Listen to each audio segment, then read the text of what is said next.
The Black Myth Wukong Xbox delayed launch saga continues. It's further being suggested that the delay that was announced during the Summer Games Fest isn't transparent.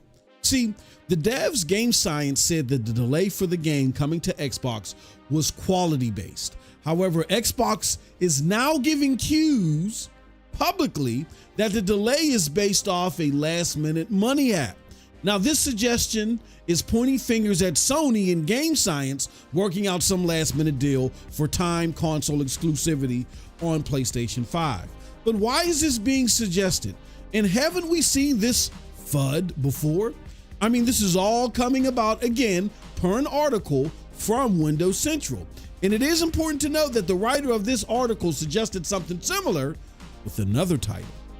We will show you what this instance was as we spotlight one of the main instigators here, and we'll then let you decide what's likely going on with this title and it being delayed on the Xbox Series console. We tackle all this on the next installment of The Spill, our gaming hot topic video series. Let's get into it.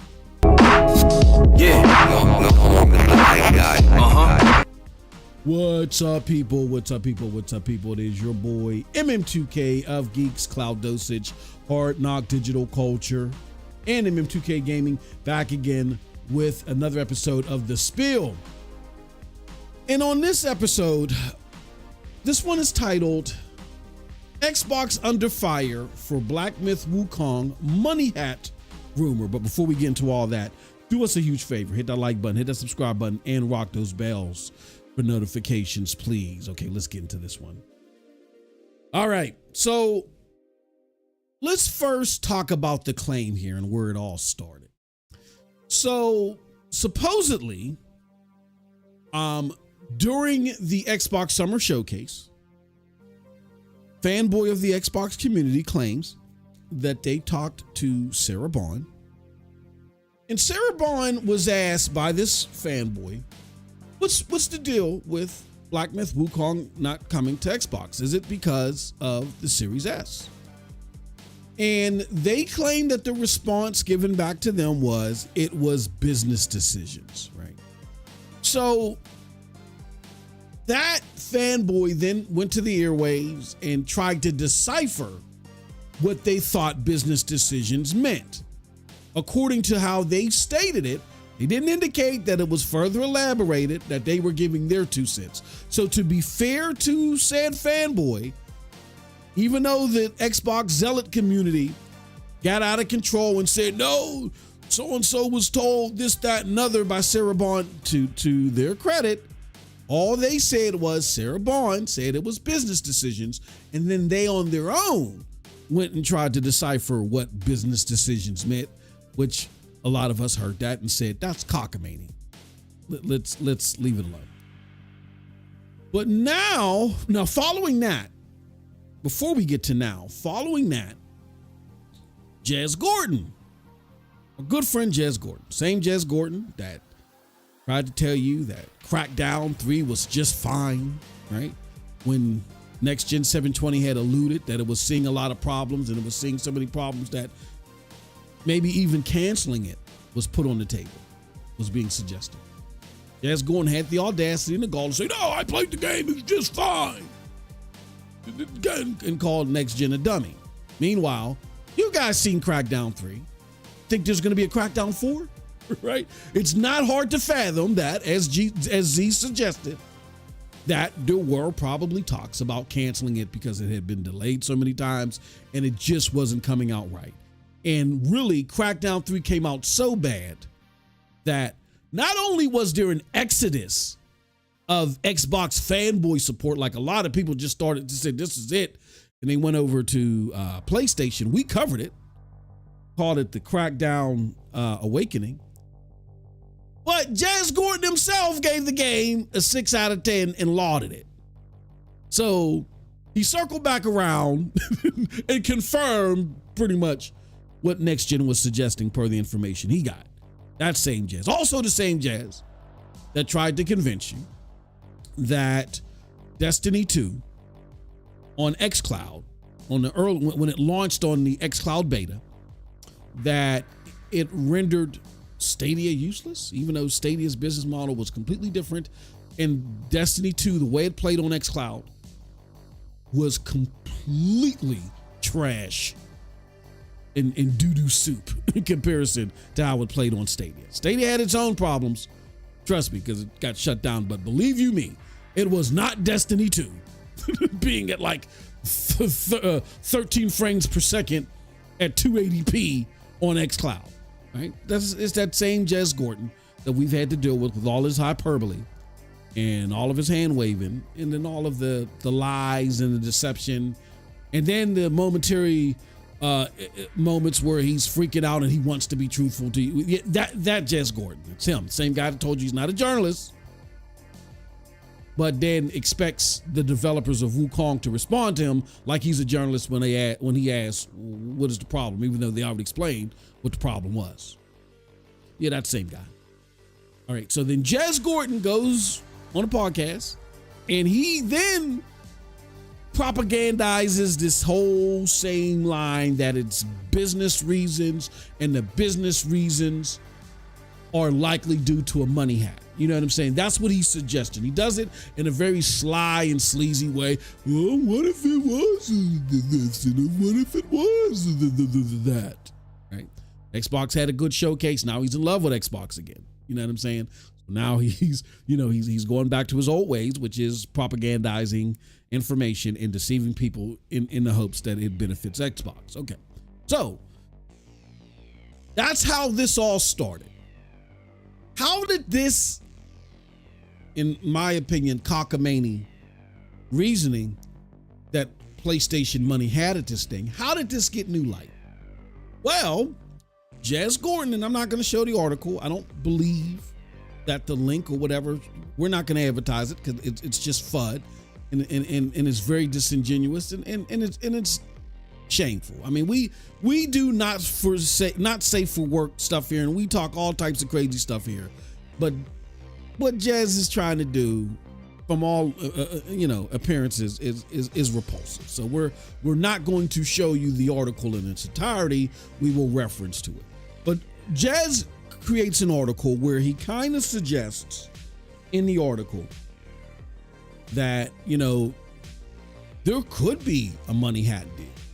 And he expressed to Microsoft, hey, I got questions about a money hat deal. Can you give us information on that?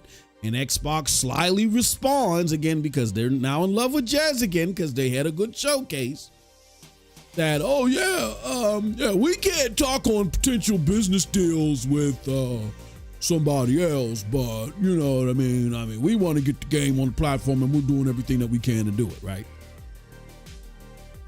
And for anybody that has half of a brain that works, just a quarter, that slow pitch down the middle to Microsoft to try to hit it out the park for all the Mensa candidates in the zealotry wing of their fan base to say, oh yeah, see, look at how that's worded. Yeah, it was a money hat. Yeah, I mean, I hate to say it, but the gaming community is not full of rocket scientists. I tell you, the stuff that you guys give life to and even go back and forth on is amazing. And I'm only bringing this up because of the repulsive nature that's being used here in order to just make Xbox look good when we all know essentially what the problem is, right? But that is the backdrop to this story, that it was brought up per what was being suggested out of a very short phrase that came from Sarah Bond. I guess the Xbox zealotry wing thinks that this is something good to push on behalf of Xbox. They've told you in videos and podcasts, Xbox is back, right? We'll let NPD speak of that. But Xbox is back. So now they're at full-fledged. We are going to make stuff up again mode. All right. So now, because that's where they are at, and that's how this story came to light, I want to show you guys something that I tweeted out earlier. So let's take a look at this, right?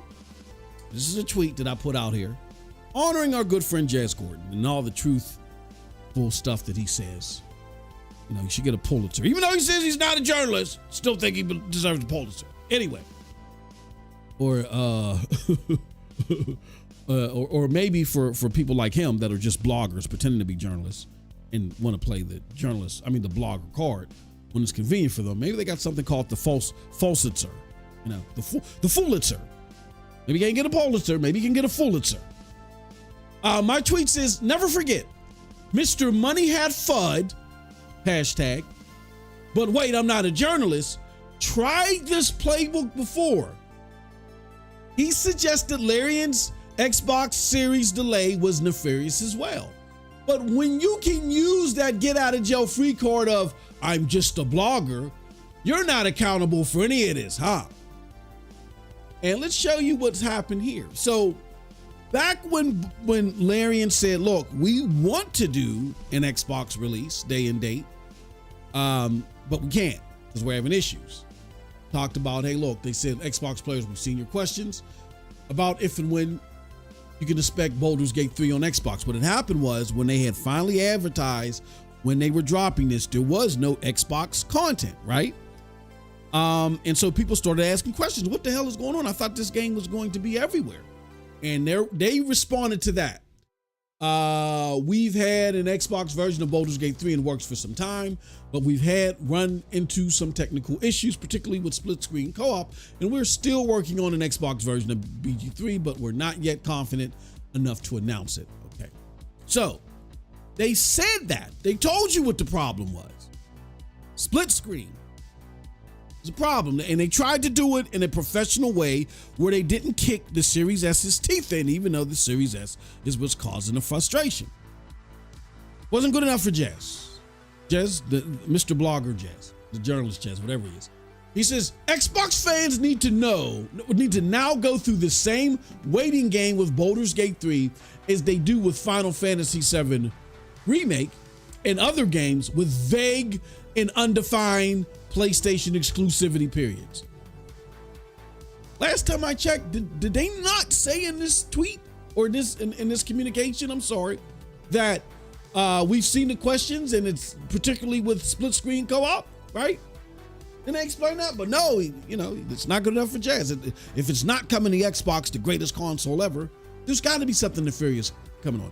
He even doubles down on this stupidity and this idiocy by saying, don't be surprised if Baldur's Gate 3 never comes to Xbox.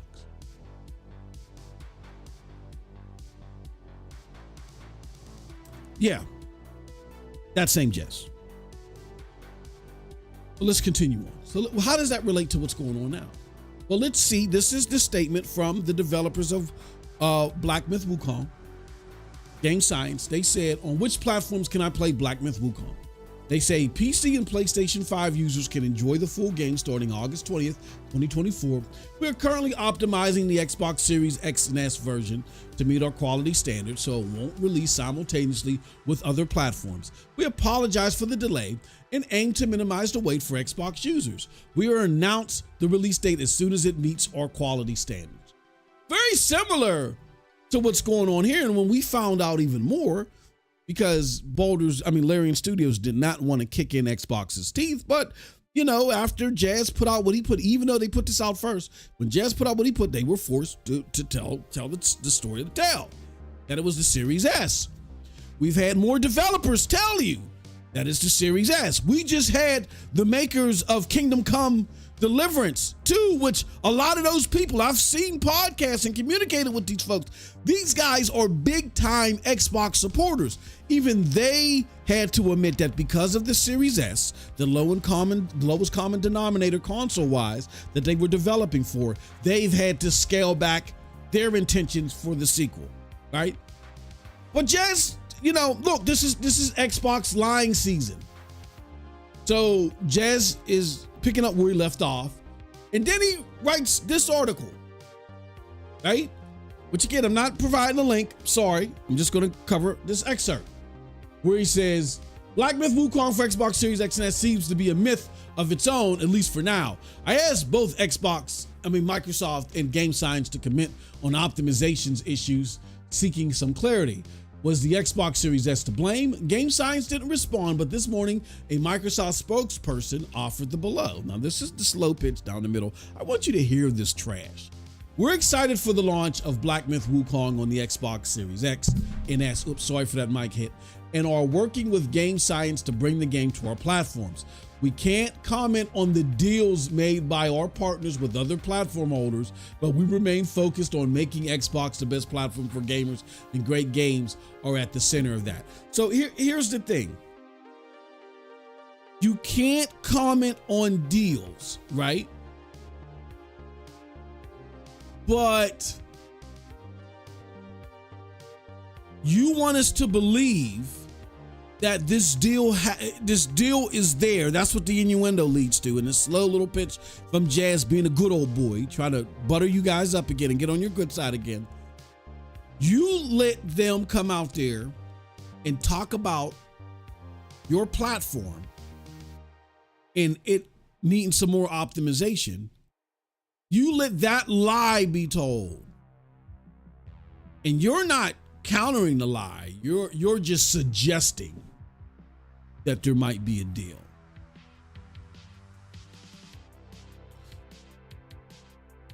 There's something astray here.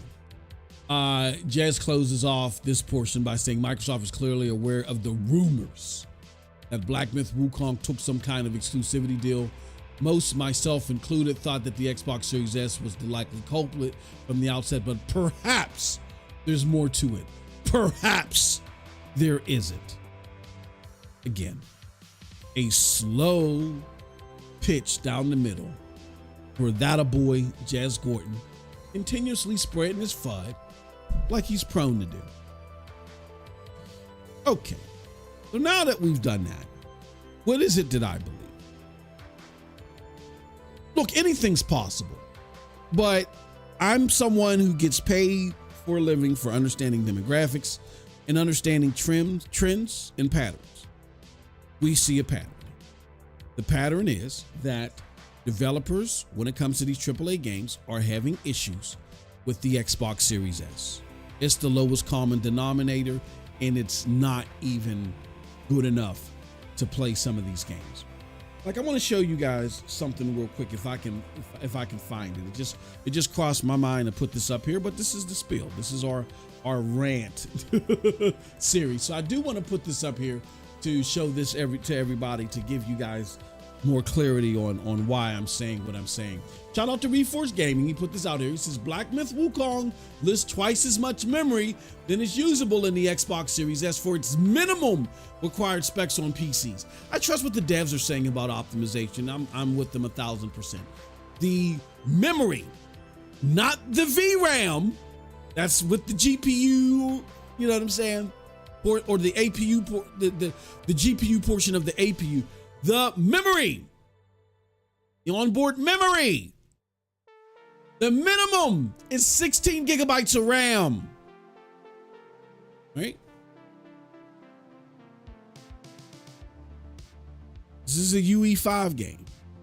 UE5 is known to be a CPU hog, and like, I guess, you know, maybe a hog on resources as well. I mean, 16 gig is in 2024 isn't a lot anyway. You know what I'm saying? Like, if you're not dealing with like 32 gigs of RAM for these AAA games, then you're up Issues Creek. You know what I'm saying? For these AAA PC games. So that's what they're requiring on a minimum basis. The Xbox Series S, the last time we checked, had 10 on board, which is already 6 gigabytes under the standard, right? But then 2 of that had to be allocated to the operating system, unless they made adjustments. But I don't think the whole 10 gigabytes is allocated for games. Like, portion of that has to be allocated to the operating system on the console. So not even the full 10 gigabytes is usable. PlayStation doesn't have this problem. I think it's very simple, right? Doesn't take rocket scientists to figure it out. And without any proof, I don't even know where you have enough to even create an article. Yes. Here's what I think. Xbox had a very good showcase as far as what they showed in the pace that they did it. I think it was their best showcase this generation. And it also gave what it did for the brand is it made the brand a lot more plausible for people possibly to keep them interested in looking at it and saying, hey, look, maybe this can do something for me. And they want to capitalize on it. They just don't know how. You could see Phil when he was talking to Ryan McCaffrey. He was like a kid in a candy store. He was just so excited, just talking crazy of excitement. He was exuberating, happiness because of how it was perceived. They want to capitalize on it, and they're probably scrambling, figuring out how they best can do that. They don't want anything to take them too low and take them back to where they were at pre the showcase. So now they got the atypical wood buffers coming out here and trying to insert FUD into the picture. Here's my thing. Jazz is jazz. And if he claims that he's only a blogger, whatever. That is encompassing of Windows Central. And I think that makes Windows Central, that is a reflection on them. If this is their main writer on all things Xbox, then that is a problem. He is their main contact for all things Xbox. He's the main person that writes. When something Xbox happens, he jumps out of the forefront. He's the one that informs the community. That's a reflection on Windows. He's posing like a journalist. I can understand if Jazz followed up behind stories like every now and again, once a week, had an opinion article, or even, after the fact. But someone needs to be in front of him if Windows Central is going to be taken seriously as a publication that covers Microsoft. They just cannot be. So this is bigger than Jazz. This is a Windows Central thing. They're choosing to do this. I don't think they can any longer be looked at as a respectable publication at a large scale. I now put them in the same token as Kotaku. And those are my thoughts. Let me know what you think about all this in the comments section below. Because like I always say, who cares what I think? But if you did like what I had to say, check out the links below to follow me. Again, they'll lead you to GEiX, Cloud Dosage, Hard Knock Digital Culture, and MM2K Gaming.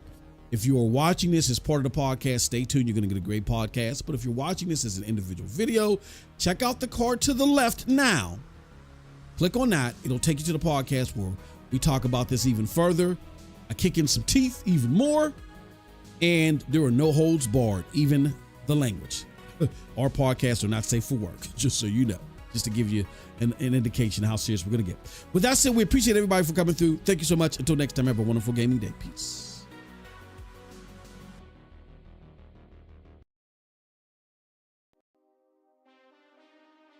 The Black Myth Wukong Xbox delayed launch saga.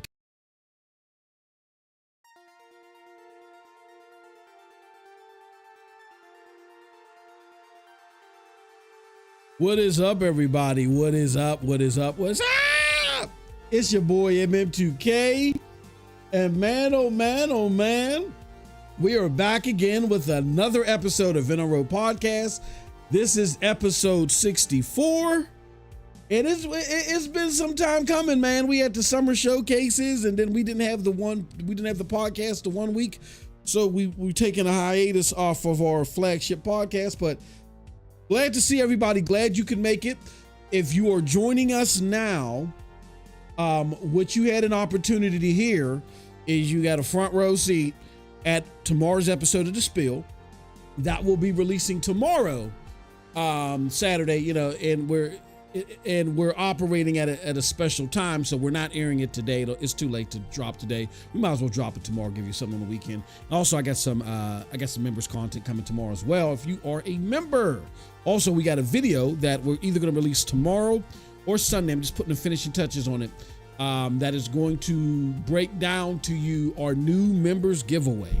We have a new members giveaway structure, and we're going to be breaking that down for you. Now, with that being said, here, let me do this. The homie Cold Blood Sensei did a move. He's moving, and it's 1 o'clock where he's at right now because I had to go into work today, unfortunately. Those bastards keep trying to get me into work, and so I wasn't able to get this podcast and everything set up until 6:30, and I still need a little bit more time. That's why we ran the spill. Thank goodness I had a motor mouth and I was running for 20 minutes because that gave me a chance to tweet this out and do all this great stuff. So do us a huge favor, tweet it out as well. Let everybody know that we're live. We got a couple of topics to talk about. We are going to be talking about Xbox, and particularly when it comes to Xbox, we're going to be jumping on the Nintendo Showcase and the claims that it's better than the Xbox Showcase. We're going to be talking about Xbox missing out on games like Wukong, what's going on, and Xbox promising launch exclusives. What's up with that, right? Then we're going to be talking about PlayStation. What's going on with PlayStation stores being decommissioned? What the hell's up with that? And PlayStation skipping Gamescom, in the state of this whole PlayStation showcase, this mystery showcase that's supposed to be coming in September. And then last but certainly not least, we want to talk about the end results of these summer showcases.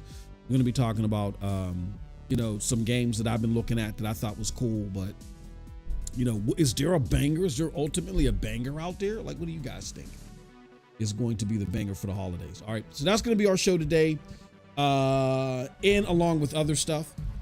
But do us a huge favor. Can you hit that like button? We're one like short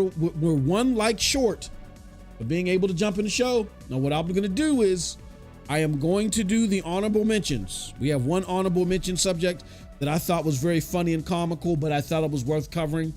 And putting my 2 cents into, and then we'll move on from that. If we got our 10 likes, if not, I'll think of some other bullshit to talk about until we get our 10 likes. I told you guys and gals, we are going to get our 10 likes. I see y'all over there on them other podcasts. Y'all be sitting there making it rain, twerking it up for them, all that stuff. Hey man, hey Bobby Joe, how's it going?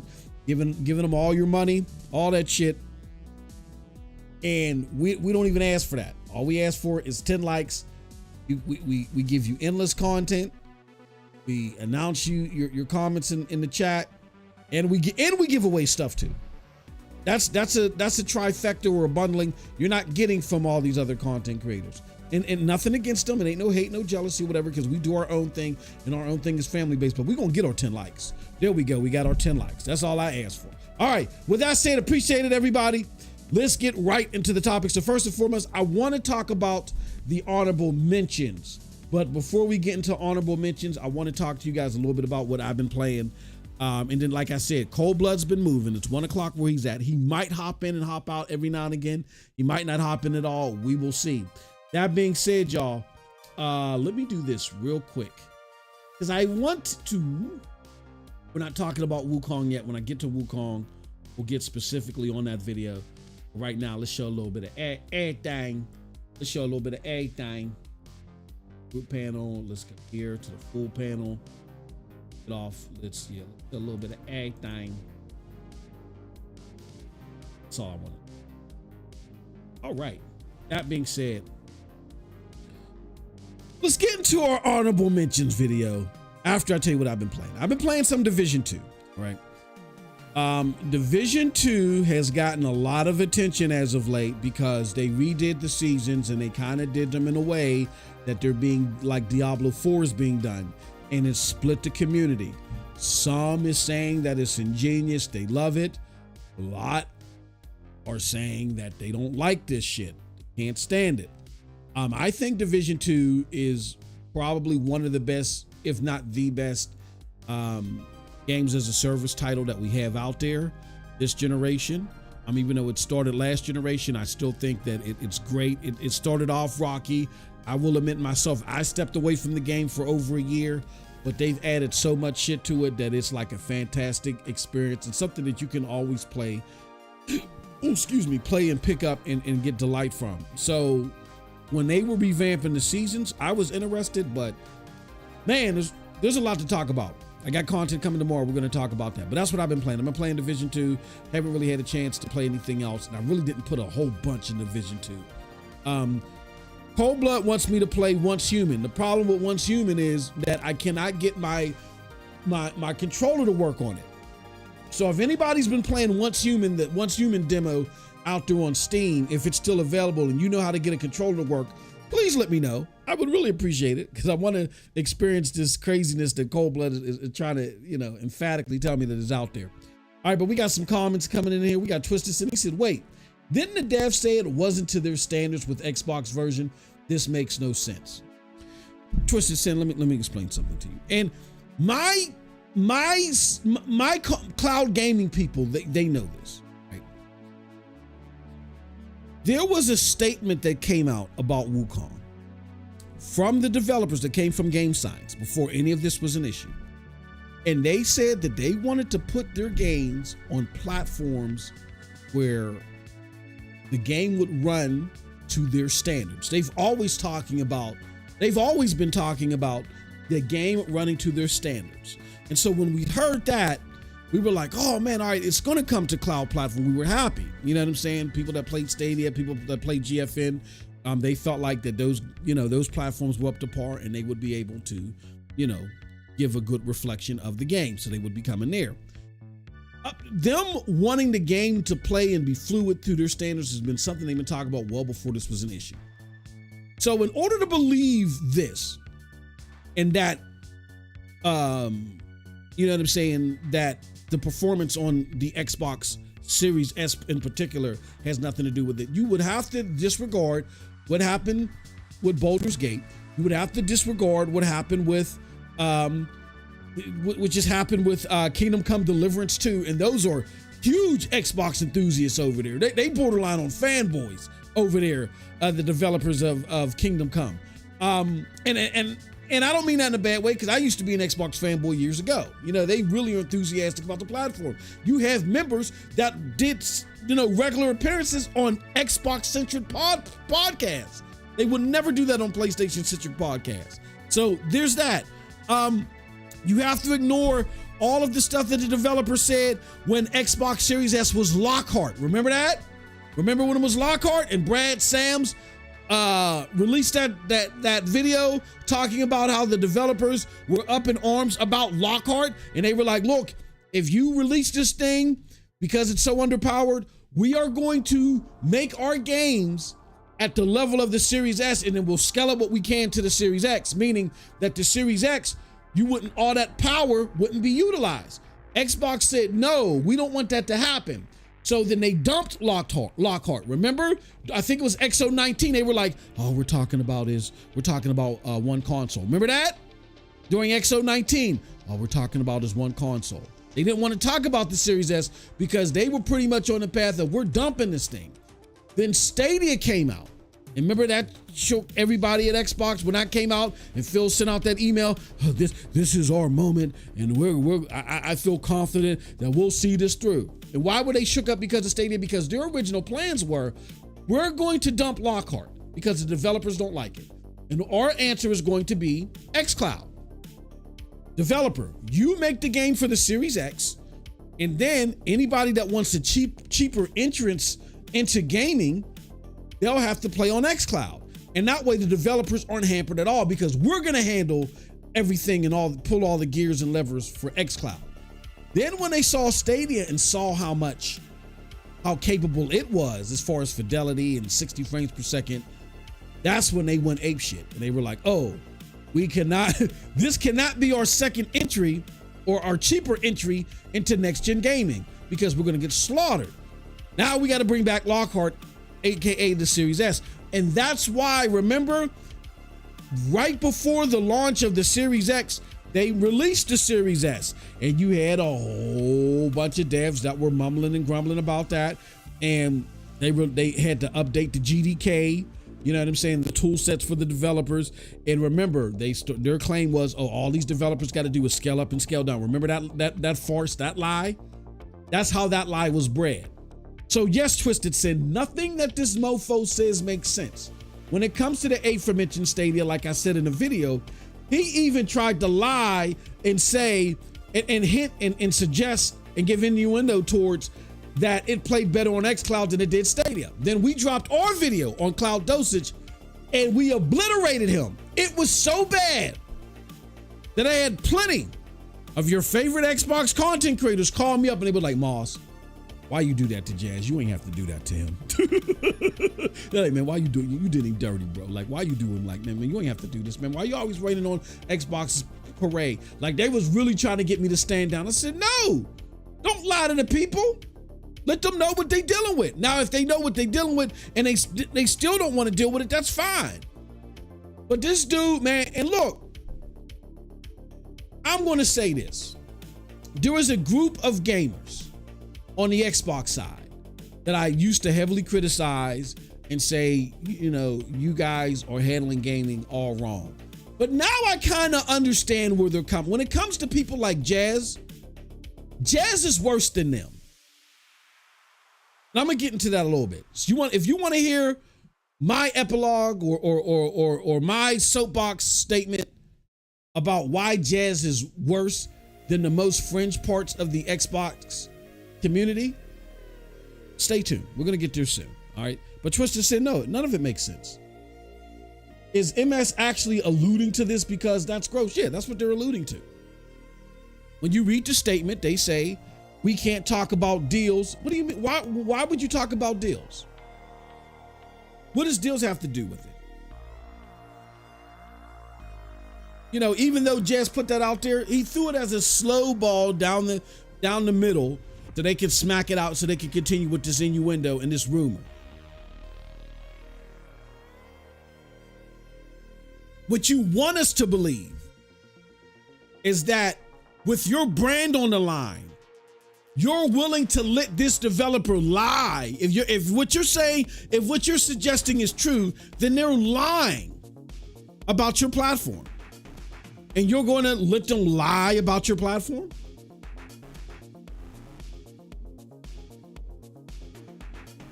And why do we think that if PlayStation had an opportunity to money hat this game, you don't think they would want to advertise that? Like, come on now. The average gamer isn't on Twitter. They don't give a shit. If the game is coming exclusively to PlayStation and PlayStation money had at that, if anything, PlayStation should be jumping out of their shoes and socks to tell us, because they've been getting their ribs kicked in over that Lego Adventure Horizon bullshit. That's the shot of adrenaline they would need from their community. Because that would signal to the community, look, we know y'all pissed off that we're now trying to lean on Nintendo. We know that you're pissed off about some other shit. You're pissed off about showcases, but we're still fighting for y'all. Guess what we got? We got some exclusivity with Wukong. That would, if they were to come out and announce that, and PlayStation ain't, they're goofy. They're trying some goofy shit now because of Totoki, but they're not stupid. And it's not their job to worry about the Xbox fan base. It's their job to worry about the PlayStation fan base and worry about how making the PlayStation fan base bigger. And how do you do that? Ah, motherfucker, we got Wukong. So while y'all play that janky ass Indiana Jones, where in some cutscenes the eye's a lot lower than the left eye's a lot lower than the right eye and shit, and you can't distinguish the gameplay out of Fable, we're getting shit that people is going crazy over now. You know, Wukong. PlayStation has always flaunted the stuff that they're third-party exclusives. What are you talking about? Why wouldn't they flaunt this? It just doesn't make any sense. It's nonsensical. You know what I mean? But it is what it is. This says no, because if PlayStation paid for exclusivity, they would market it. Yes. If that's just common sense. PlayStation don't care about what Post Up thinks. Oh man, that's not fair. Phil just told them last year that they were only going to give them 6 years of all Activision Blizzard games. And they had to fight like hell to try to thwart that, only for cloud gaming to snatch them from the jaws of defeat. You think they give a fuck about appeasing the Xbox community? All 5 of them? Man, please. You motherfuckers is, I swear to God, y'all have liquid crack in the morning. Y'all don't even take time to smoke it.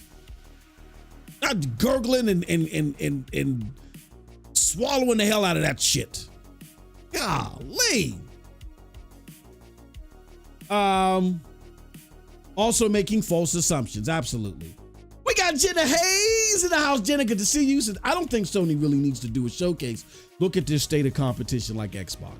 Now, you know what? I said this to Porter Rock a few years ago. Because I was still on my Xbox stuff, but I was leaning on PlayStation, and I'm like, look, man, I don't want PlayStation to get sloppy. I want them to do the damn thing. So we can't keep judging by the lowest common denominator.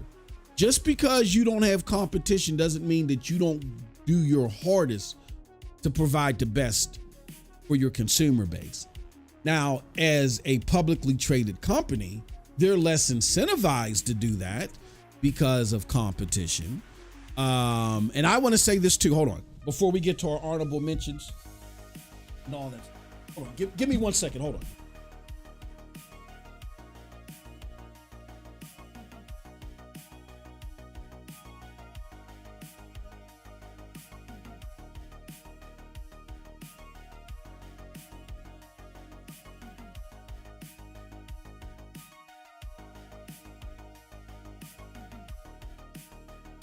I do want to say this, right?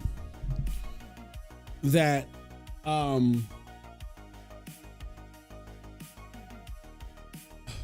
I do think Sony needs a competitor. Xbox, look, they're clapping like baby seals because they had a decent showcase. They clearly are the adolescents in the room. They it's like giving the keys to the Beamer to the 8-year-old. You're not going to get from point A to point Z. You're going to end up off a cliff. So yeah, just because the 8-year-old miraculously was able to turn a corner without getting hit, that's not where we should set the bar. Just because they finally had a decent showcase that on a global scale, everybody was like, yeah, that was good. Now they think that they've won, they've won the Olympics just because they were able to run in the right direction when the starter pistol went off. Now they've won the Olympics. No. So there needs to be somebody else, because as we can see right now, when you really think about it, how did Herman Hulst shoot up as high as he did? How? Totoki, he has no business being there. He's the money guy, and he doesn't respect the culture. The only guy that I got confidence in is the other CEO, the hardware guy. And they're experimenting like this because they don't feel any threat from Xbox. Xbox is trying to live off of them. They're trying to suck the milk from their teat, by putting Sea of Thieves and everything eventually coming in. And now they're using terms like launch exclusive. Like what are we talking about? Launch exclusives. PlayStation does need viable competition. I am hopeful, and I'll elaborate on this in a future video, maybe a members video. I really hope that some bigwig companies because PlayStation, look, besides the shenanigans they pulled this year, we got to be real. PlayStation isn't to be fucked with. PlayStation, as far as a marketplace, a consumer marketplace, they are not to be fucked with. I mean, 48% of Call of Duty people play it on PlayStation. Like, their marketplace has so much value to it that they can try this goofy shit, regardless if it gives us heartburn or not. They have so much room for error now, and they can try this goofy stuff and be hits to us because they have no competition. If this was like the 360 era, where they're running neck and neck, they're not pulling it. They're not pulling the shenanigans that we see them pulling this year. So I really hope that somebody or some people, I think you're going to have corporations work together. You're going to have like a top of the line technical hardware manufacturer. You're going to have like a great software company. And then you're going to have like a top notch development company. When I say development, I mean like a publisher. Like there's going to have to be a trifecta of those companies that join together that create like a console or an ecosystem to fuck with Sony. That Microsoft can't do it. You know what I'm saying? Like, I think you're going to need a hardware company, a successful one that has ties to gaming. You're going to need a software company that has ties to gaming.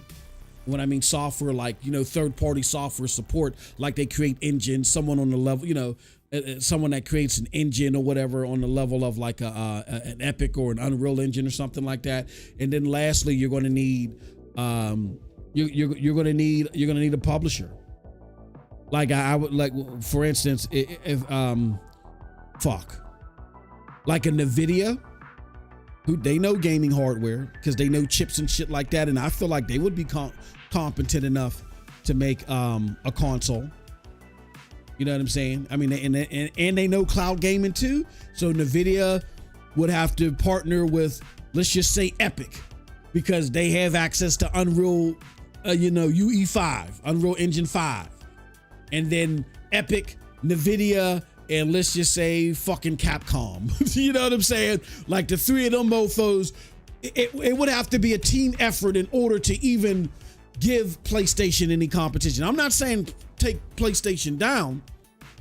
I'm saying to give them some competition to keep them on their heels so they don't do the goofy shit they've been doing. If you get like a trifecta of companies like that work together to create like a console or an ecosystem or a platform, oh man, nobody's even talking about Xbox anymore. They can do the fuck they want to do. You know what I'm saying? They can do the fuck they can make janky ass looking Indiana Joneses all day. Nobody gives a shit. But there needs to be competition, in my opinion, Jenna. Let's see here. Yo, I'm back. Since PlayStation Sweden, good to see you. We got Cree 86. Good to see you, my friend. He says, imagine getting shat on for taking a money hat and not actually getting the money. I know, bro. I know. It would be. I don't believe it. Anything's possible. I don't believe it because we know PlayStation. Like everybody that I talk to that knows PlayStation, they would love nothing more than to flaunt this in their face. If they did do it. They don't give a fuck about Xbox. They don't care about the Twitter community. They don't care about all 9 of the people that actually play games on there. They don't care. It just doesn't make sense to me. I heard great games are skipping the Xbox. Is it true? Says Roberto Max. And Paul G says the only reason the show was decent was because those games are on Game Pass. The show was decent because there wasn't a lot of fluff. And I think we're grading on the curve. We got to be honest. We're grading on the curve because people are saying that it's the best Xbox showcase ever. That's a lie. If you want the best Xbox showcase ever, you got to go all the way back to 2006. There was no bigger showcase for Xbox than that one, period. Like, that made Xbox look like a competitor. We're likely to come off of this showcase and nothing changes for NPD. So then when nothing changes for NPD, we're going to have the conversation. Was that showcase really that good? See, people don't have foresight. So but what made the showcase good was there haven't been any good showcases this year. We got to be honest, Paul G. We haven't. Sony shit to bed, even though it was just a state of play, it was just piss poor. The opening night with Jeff Keighley, that was dog shit. Oh my God, did you see the PC gaming show? Like them motherfuckers should be arrested. I feel violated. I don't know how. I feel violated after watching that shit. They should be arrested. Find something. It was dog shit. Ubisoft was mediocre. Xbox had the most consistent showcase because they were showing you some newer stuff, giving you a little bit more gameplay in some instances. It was okay. And Nintendo, we'll talk about that. Nintendo was okay. I don't think they were better than Xbox. So that's why they got it. Sounds like Cold Blood's hopped in here momentarily for a moment. What's up, good brother? How you been, man? Good, bro. Good, bro. We're about to get into this one particular topic. I heard. Yeah. You feel like you're violated. What the fuck? Yeah, that PC game show, bro. I feel like I was violated, man. Oh, that was. I feel like somebody did some. I agree. I agree. I feel like someone, did some unscrupulous shit to me without me knowing, man. I feel violated. I'm sorry. That shit, that was nasty. That was disgusting. And I'm not trying to throw out slang terms. Like that was fuck that made me want to throw up in my mouth and everyone else's mouth. That was gross. Fucking gross. Tristan said, I'm happy to see Metroid Prime 4. I am too. And see, they had a mic drop moment. Wasn't the biggest mic drop moment, but that was what, even though I felt like the Xbox Showcase was better, that was what was lacking from the Xbox Showcase. You telling me that a Gears prequel is coming out, I mean, that's cool. I want to see it. What the fuck it look like. Now, that's not mic drop to me. All right. I'm going to show you guys something. Honorable mentions, and then we're going to get into the show. Boss. Uh-huh. That next Gears is gonna look like Crackdown 3 because it runs on Unreal Engine 5. And you know what happens when Unreal Engine 5 and Xbox are combined. But are they just gonna call it crack? Yeah. Gears of crack. Oh, yeah. No, they're gonna call it off crack. Yeah, gearing for crack, something. I don't know. You gotta show me gameplay. Am I getting the same old shit with some better sprites and pixels, or what? What am I getting? Shout out to King Thrash. Let me frame this real quick. This conversation, I thought it was a very interesting conversation because, and I've had to deal with this too, in me reporting certain things and there are a bunch of sensitive people out there who don't like their opinions being pushed against. When you don't agree with them, they want to insult you, they want to attack you, and then they want to put a label on you and say, oh, you're this and you're that. I've had that done to me on multiple occasions.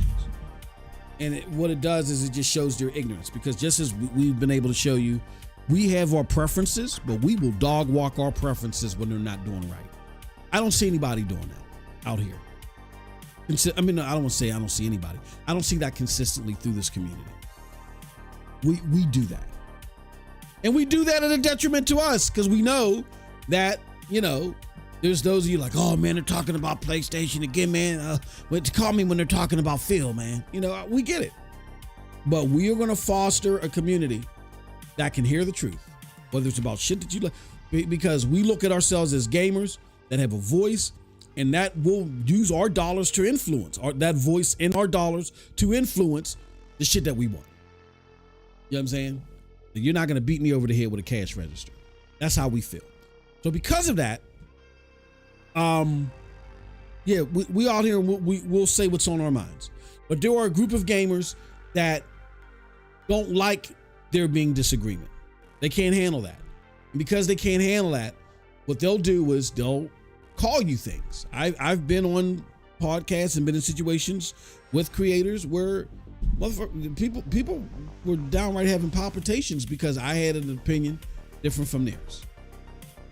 I've had people call me out my name and I had to threaten them, behind the scenes, because they were talking crazy and they didn't know me. It wasn't just they were talking about my gaming opinion, they were talking about me. I'm like, whoa, you gotta slow your roll.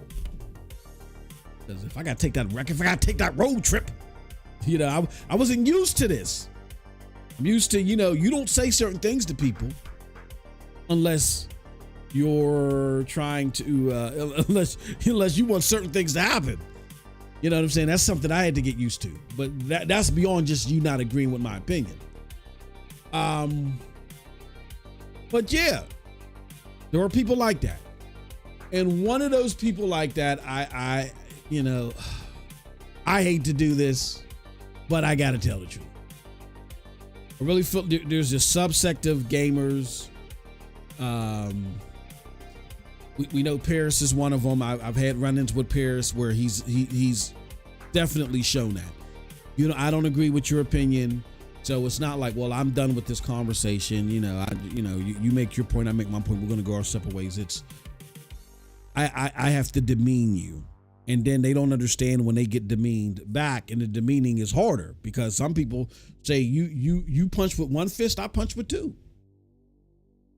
So there's this back and forth that started recently between King Thrash and Khalif. And Khalif is the host of Spawn Me podcast. I think it's, I be honest with you, nothing against them. I just, the content isn't for me. But he's close with Paris, and you know, that whole circle is the holier than thou. But I'm going to come out here and I'm going to talk with you and talk my shit. But then when you push back, now I'm holier than thou. You know, 1 foot in, 1 foot out. It's like the hokey pokey with these mofos. All right. The King Thrash, so Khalif got on King Thrash's radar, and now, you know, like the pit bull that King Thrash is, he's not letting go of this motherfucker's neck after an incident that they had like a week or so ago.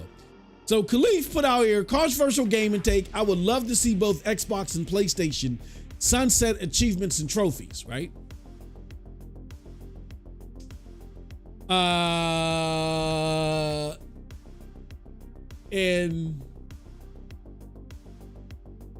to my point, here's what it is. It's like this person responded, every time you show up in my timeline, it's to post a really bad take. So that person is criticizing their take.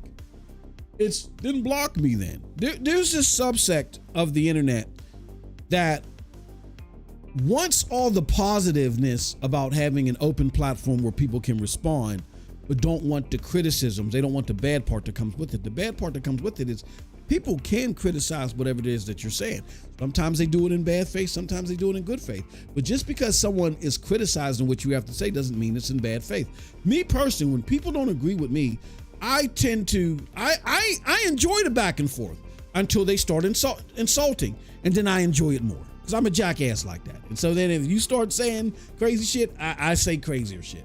But I enjoy the back and forth because we're bouncing ideas off of each other, and you might help me realize something. I might help you. Who knows?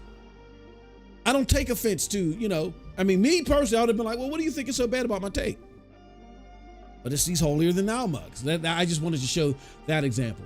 So it is kind of a crazy take because even though I'm not a trophy hunter, trophy hunting and achievements are so critical to what gamers do. And when it comes to Twitter, it's so akin to weeding out the people that are fake and false when it comes to a particular game. Man, oh man, it's gonna be the greatest game ever. You motherfuckers, oh, you don't know what's coming. And here you got like 7 minutes with the game, and you got 2 gamer score out of 3,000.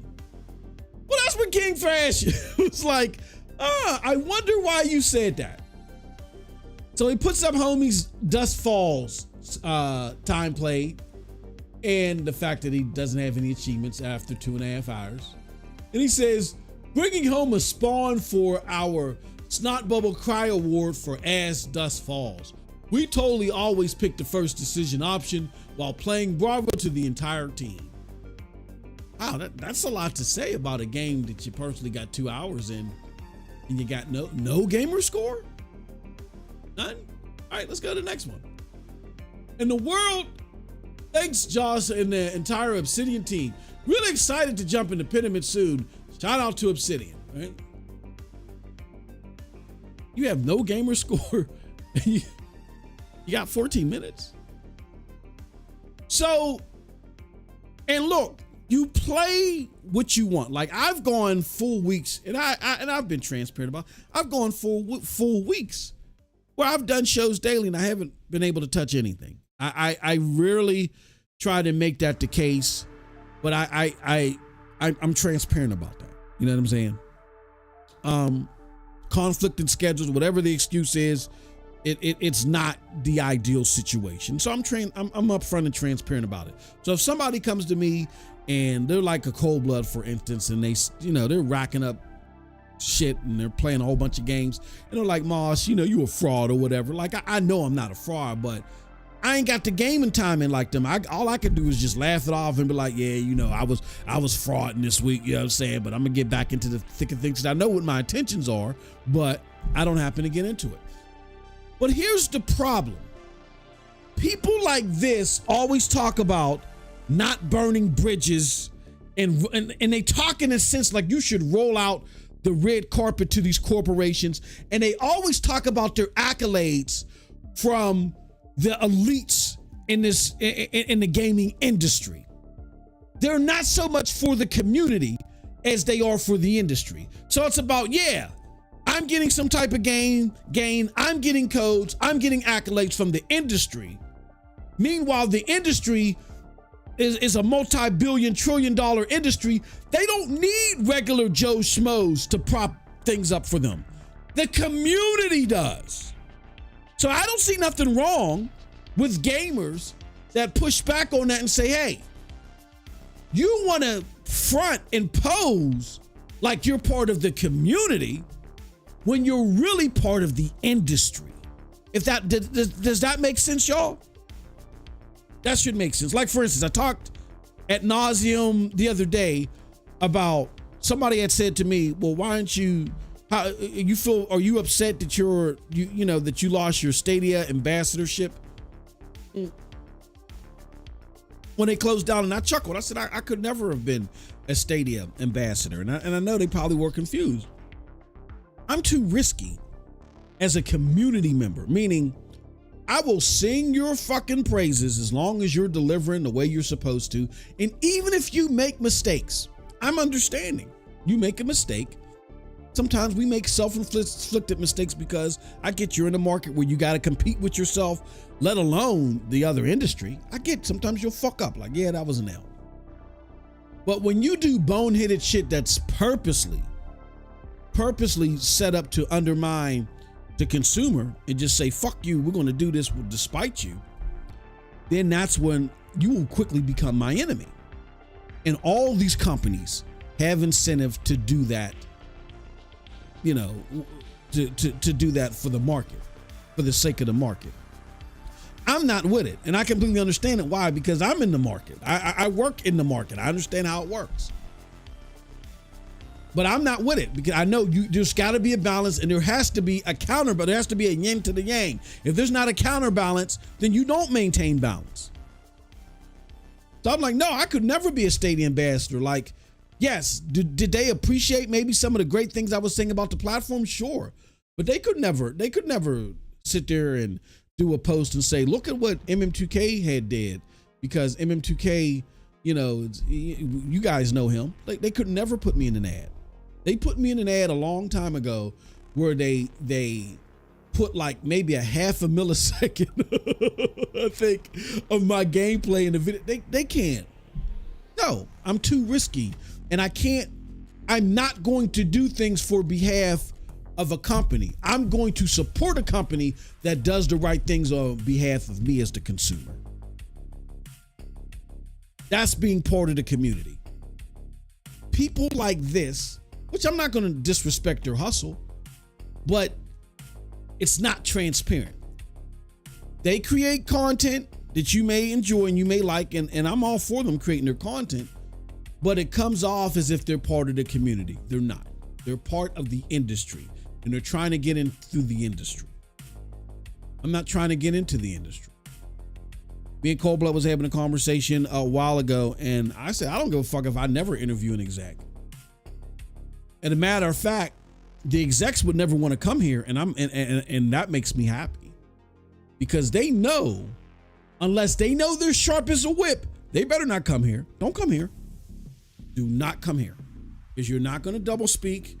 You're not going to sit there and call shit sleazy when you've been trying to do it, but you failed at it. You're not going to sit here and tell me that it was a business decision and you can't elaborate on it because I'm going to eat you fucking alive. You can't do that shit here. I am not trying to be part of the industry.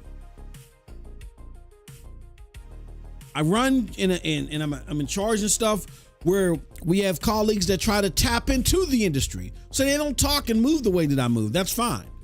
But me personally, I am not part of the industry. Not at all. I'm part of the community.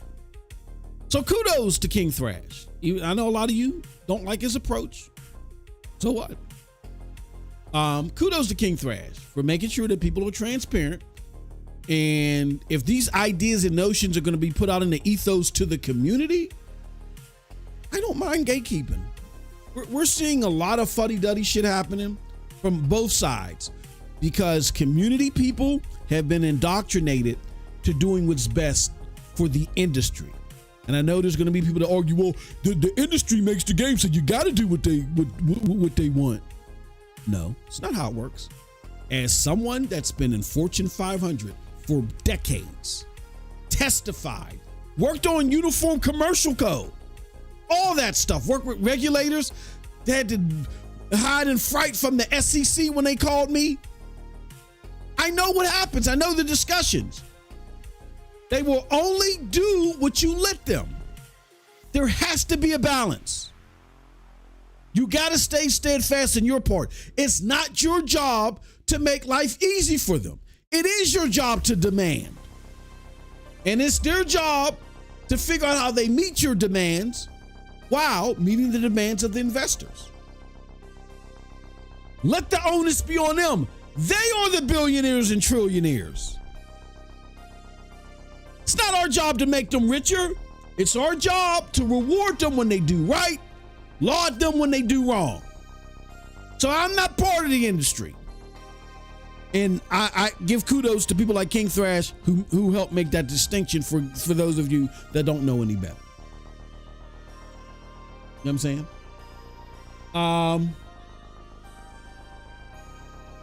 Next Gen, Z in the house. What's up, brother?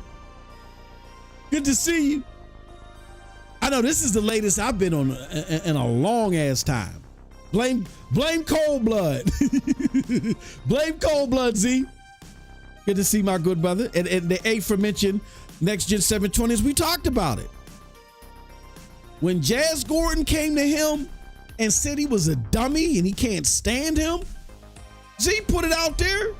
I don't want to talk for Z. He can let you guys know. But you wasn't talking like that when he was the bot father. Motherfuckers was sending him, you know what I'm saying, messages through bird carrier and shit to spread propaganda. Right? Was he a dummy then? I don't think so. And you know what I also find interesting? That all my brother was alluding to was that Crackdown was facing significant problems. That's what he heard from his sources. And guess what? His sources were right. How do we know that? Again, like I say in the video, is there going to be a Crackdown 4? I don't think I need to put a poll up for that. I don't think there's going to be a Crackdown 4. All he was alluding to was that there were many problems going on with the game and canceling it was on the table. And when you see the jumbled mess that it is, or that it was once it released, is that hard to fathom? Hell, he talked all that shit and he even gave it a poor score and a poor review. Saying this is the people that you want to listen to. That's on you. Shout out to Next Gen 720. He said, Young Z in the chat. Paris is the worst. He's now preaching the narratives that all the games should be playable anyway. Ain't nobody paying attention to that dude. He can do what he want though. It's his world. He can do whatever he wants. I'm just saying, anybody from the community side is not paying attention to him. Why? Because that's, I think, the biggest perpetration of trying to be for the community or pretend like you're for the community when you're really for the industry. Let me tell you something. This is what I observed. And people can push back on it and say, oh, that's false. I never did that. This is what I observed.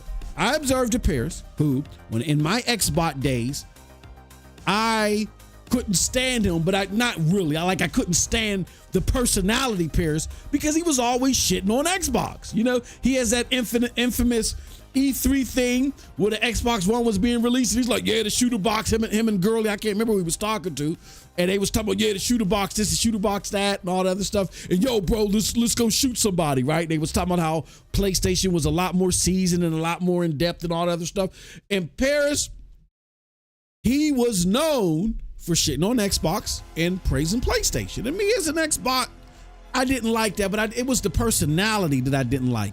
I never disliked the person because it was just all about gaming, right? Then all of a sudden, there was a change. I remember him coming on an episode of Gamertag Radio one day and saying, you know what?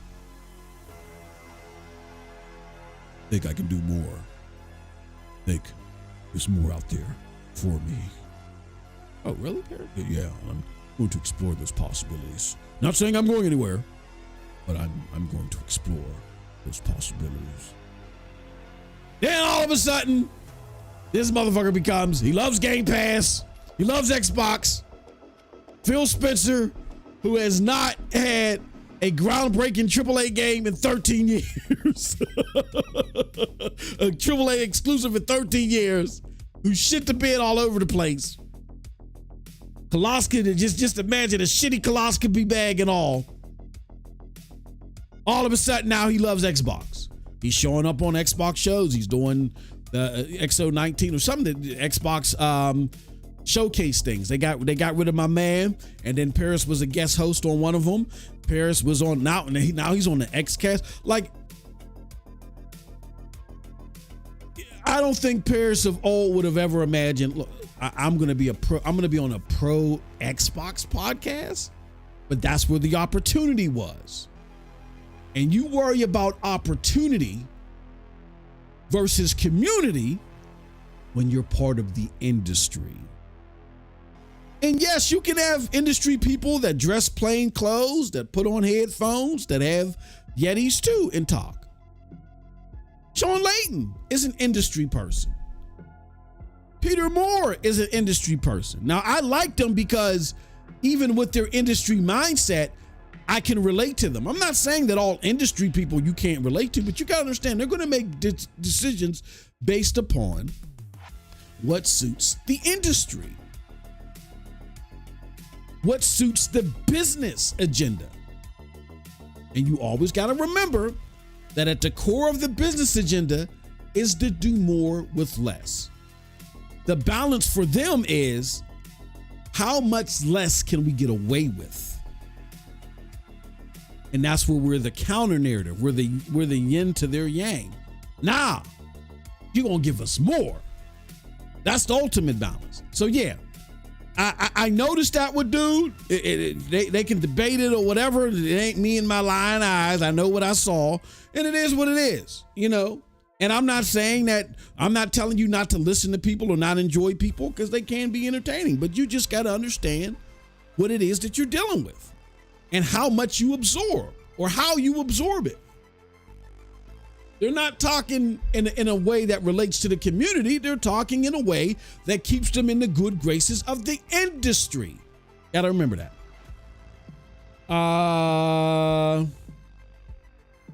To stay cool, man. It's hot. It's hot, Jenna. It's hot as hell. I know it's hot everywhere. All right. So I thought that was an interesting story. I wanted to give shout out to King Thrash. And nothing against Khalif, man. Khalif, do your thing. Paris, do y'all thing. I'm just saying, people are going to criticize you when you come out with innuendo or phrases or talking points or whatever the case may be that is against the community. When it's all about you maintaining status quo and good graces with the industry, there's a clash. Ain't got to get butthurt about it. Just understand we have two totally different agendas. Everybody has an agenda, but who is your agenda serving? And I think it's good for the people to understand that there are two totally separate sets of agendas when it comes to someone that's minded towards the industry versus someone that's minded towards the community. Right? All right, so let's move on. Let's keep going. And now we're going to get into the show. First, Xbox. Man. So there's three things that we want to talk about here. First, they're saying Nintendo Showcase is better than Xbox's. Xbox is missing out on games like Wukong. We had Jazz Gordon try to try to throw a slow ball to Microsoft down the middle and suggest that Wukong is being money-hatted. And then we got this whole terminology of launch exclusives. I don't know what the hell that is, but we're gonna talk about it. All right, first let's talk about how the showcase was received. because we haven't done that officially on this podcast yet. Now, this is a very interesting article that's coming from industry digital trends, and this is a comical take on the whole showcase. This person writes, Thomas Frenzy says, I watched this summer's big gaming showcases. This one was the best. All right. And let's just go through their scores. I don't want to go through their hyperbole. They gave the Sony State of Play a D. I think that's more than fair. I actually think that's fair. D is, you could consider it a failing grade, depending upon what grading system you're using. I would have given the PlayStation Showcase or a State of Play a failing grade. And some people might argue, oh, that's not fair because it was just a State of Play. That's Sony's fault. Sony should know better than, if everybody else is showcasing games and doing big showcases during the summer, you don't get to just walk off on your own and say, oh, we're just doing a state, twist your little mustache. We're just doing State of Plays. You don't get to do that. You're going to get judged and lumped in with everybody else. Perception is 9/10 of the law. Sony knows that, or they should. This is where they kind of go off the rails. Like, I'm not mad at them for their D score. I think it was a little bit genuous. They said the Summer's Game Fest, the opening night, was a C+. That, my friends, was absolute dog shit, that opening night. There's nothing C about that at all. It was better than the State of Play, sort of, kind of, I guess. But no, C+, absolutely not. It was bullshit. Xbox Showcase. They gave the Xbox Showcase an A-.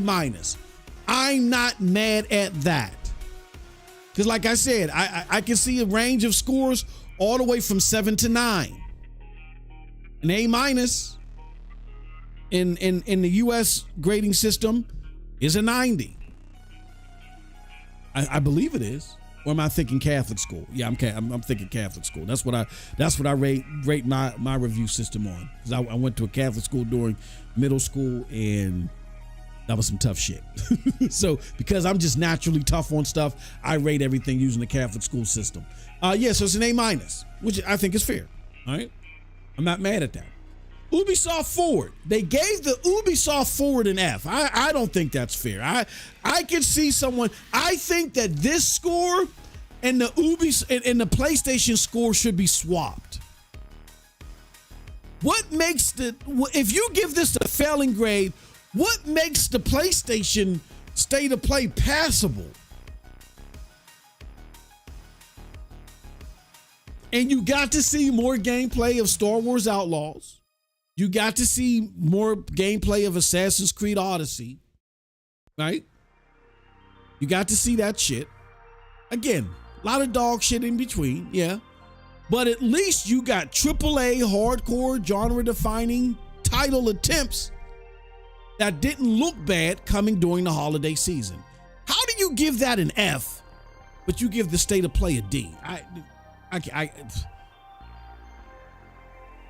And then here it goes. The Nintendo Direct, they gave an A. All right.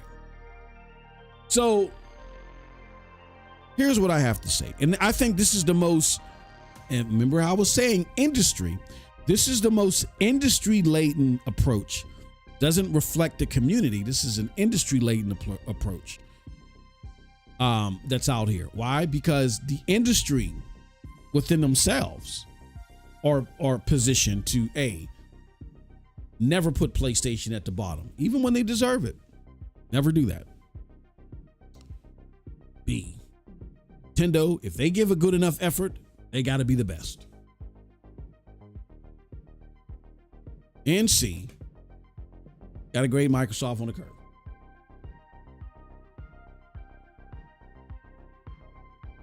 So you had to put somebody below PlayStation.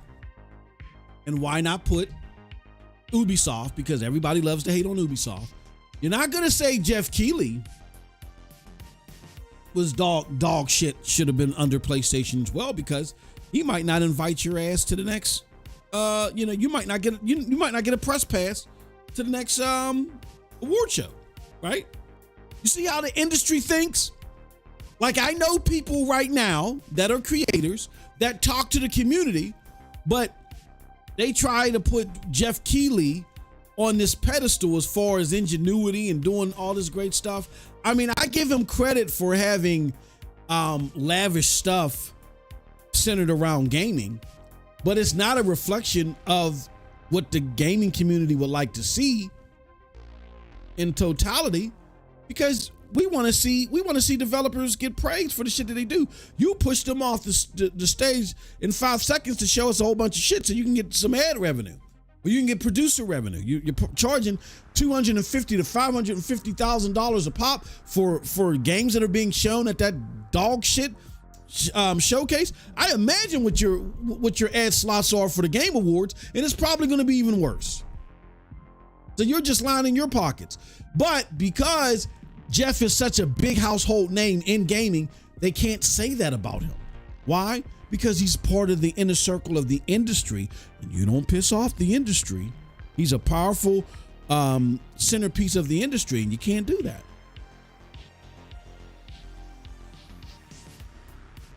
I think that this is a direct result of people praising the industry over what the community, in no way, shape, form, or fashion can we say that Nintendo Showcase was better than Xbox. And this is someone who y'all believe I get paid for kicking in Phil's ribs. Look, I love that Metroid 4 Prime was shown. I love that we finally got to see gameplay. I love that they had a mic drop moment and Xbox didn't have any. But if y'all don't get out of my face with all that tinky winky shit that they showed and all those fucking remakes, like literally, there were only about 4 games out of the 30 plus that they've shown versus the 15 that were shown from the Xbox showcase that I would play. Let me say that again. When I saw Nintendo showcase, there were generally 4 games that I would be like, oh, I want that. There were 15 games that I saw and said, I would be willing to play that. And Xbox got 2 things in its hand versus what Nintendo showed. Number 1, Xbox had more AAA games there that weren't remakes. At least some of them, they weren't all new, but they weren't old. They weren't decades old. I can't even call them remakes. They're retreads. They're remasters. At least Xbox is showing you content that's coming. That's new iterations. Follows up on follow-ups on IP. Much as I love Romance Saga, shit's old. I mean, I'm gonna get it, but it's old. I already know what the fuck happens. It's old. Right? So, with that said, there's no earth where 15-4. 15-4.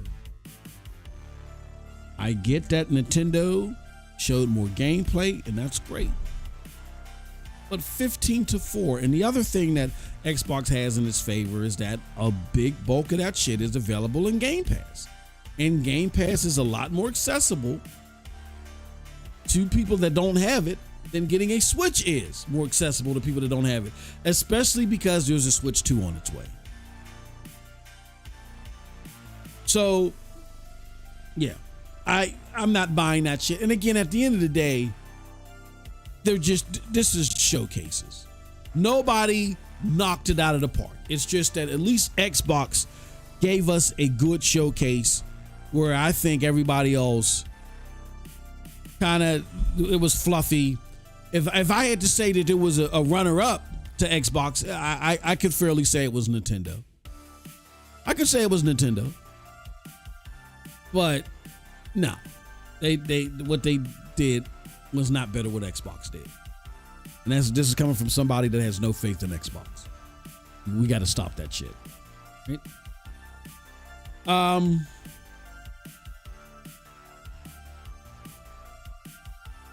So there's that. let's talk about the games that are being missed out on. Wukong, right? We got Wukong. Now let's put Wukong on the screen. So we've already talked about it. Jazz Gordon said that he put out that article. He said it during his podcast that he, it's suggesting that there was money hat behind Wukong not coming to Xbox day and date.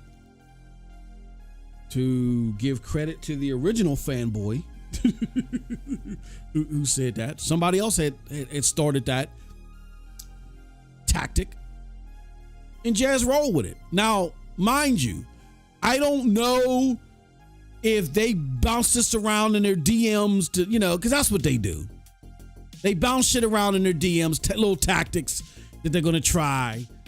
And maybe it did take flight within the Xbox community, because I had people in my video looking like Mensa candidates talking about, this video didn't age well, based off that rumor.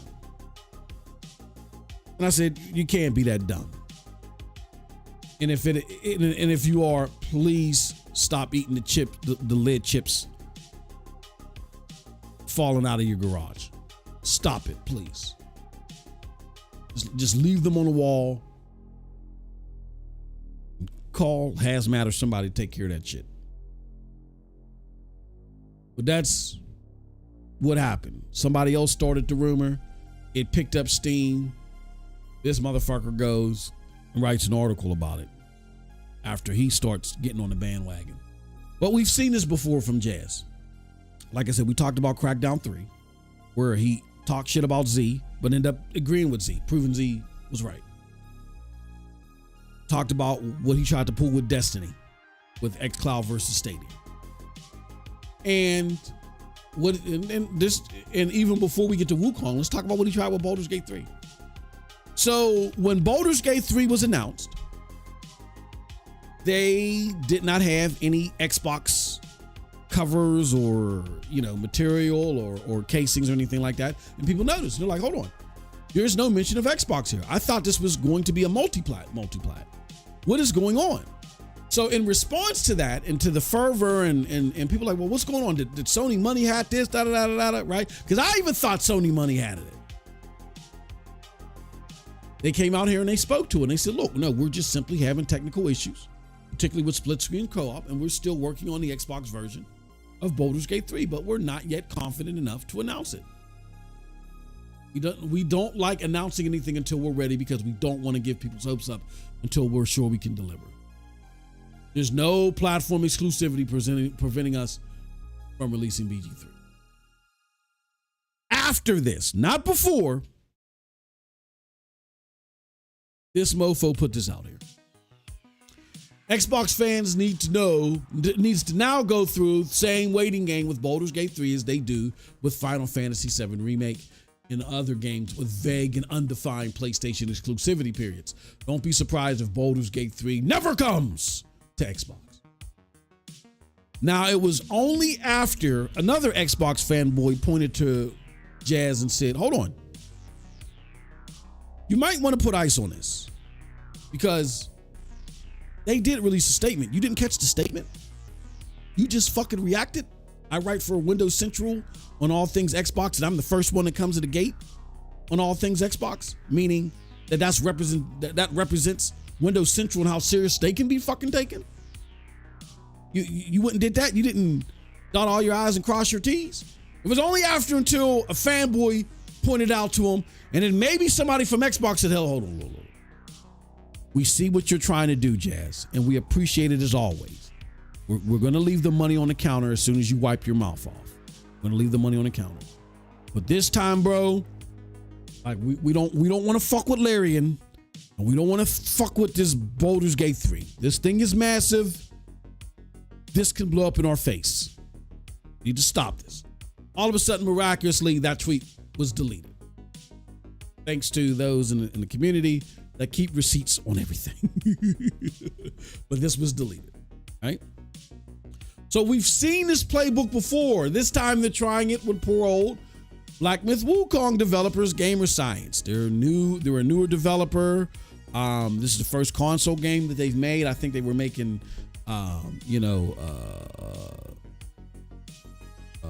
mobile games before. So they don't have that footprint in the community. They got a game that is looking very interesting to a lot of people, but they don't have that industry pool like Larian does. Like Larian will let you know up front, like, we're not playing with you. Like, and I'm 1,010% sure, with no evidence, but if I was a betting man, I know when Phil went up there, I can't remember what that was. He went somewhere, I think it was Gamescom. He went somewhere and tried to throw Larian under the bus about why split screen co-op wasn't coming. And I think that they had a conversation with that dude, because the next day, all of a sudden, it was announced that the parity clause was not going to apply and split screen co-op just wasn't going to be on the Series S. And you knew Microsoft was fighting that tooth and nail. And I believe the conversation that happened, which probably needs to happen here, is I believe that conversation that happened was, we're not playing these games with you, bro. I've been talking to other developers, and I know you got the numbers. Your console is selling like dog shit. Even though we're part of the industry, remember how I was telling you there's industry people and there's community people? Even though they're part of the industry, Larian is probably one of the biggest groups that think about the community more than any other industry entity out there. That's why they're so beloved. We are doing one for the industry, and we're putting our shit everywhere. We're trying to think about all gamers, PC, PlayStation, and even these dumbass Xbox gamers that just won't give it the fuck up. But we don't have to. There's nothing worse to say about y'all if this game doesn't come here. Keep fucking with us, Phil. I was just joking, guys. I'm just joking, guys. Look, I tell you what, how about no split screen for the Series S? And Sven and company was like, my man. Okay, we can rock out with that. Now, unfortunately, our Chinese friends over at Game Science, they don't have that footprint to have such gravitas. So they're a moving target. But sometimes you got what did Kendrick say? Sometimes you got to pop out and show them. You know what I'm saying? And he didn't say but you know what I'm saying. Sometimes you got to pop out and show them. Look, it's going to get 2.5 sales on Xbox. It's not coming day and date to Game Pass. I don't think that you supporting the Xbox Series right now is something dire. I get that you want to crack in the console market, but if I'm at Game Science, I'm calling up Phil. What is going on with this deal talk that you're doing? Why are you doing that? Let's stop right now. We really like somebody to get out there and clarify and say, we know of no such deal, because no such deal exists. We know of no such deal. And a matter of fact, we would like these type of resources to help get this game on here, because we're looking at pre-orders and they're hiding a mofo. This is a big game. We don't have to put this game here. Yeah, that's what I'm alluding to. Keep fucking with us. We're not putting this fucking game here. Sometimes you got to be that shrewd when it comes to business. Xbox is in no position to be playing the games that they're playing right now. And in my opinion, they're playing games. And it's not worth it to sit there and align yourself with the likes of Jazz, who says he's not a journalist, to align yourself with the likes of Jazz to try to get some brownie points with the rabbit community that's already got you fucked up with your biggest deal to date with the ABK deal because you were following them and listening to what they were saying you should do with Bethesda. If you haven't learned your lesson then, you would definitely learn it now. And if Wukong doesn't come, and if Wukong is a hit, that is going to be a set of dominoes for other developers. So I would make that phone call and be like, you know what, let's stop playing games. What deal is it that you know of? So why would you even talk about that? Matter of fact, we want you motherfuckers to come out here and confirm that we're gonna name some specs, some expectations that we're seeing on other consoles that we're in PC that we're not seeing for you. And we want you to confirm that we're working on getting it up to par as we've always been stating.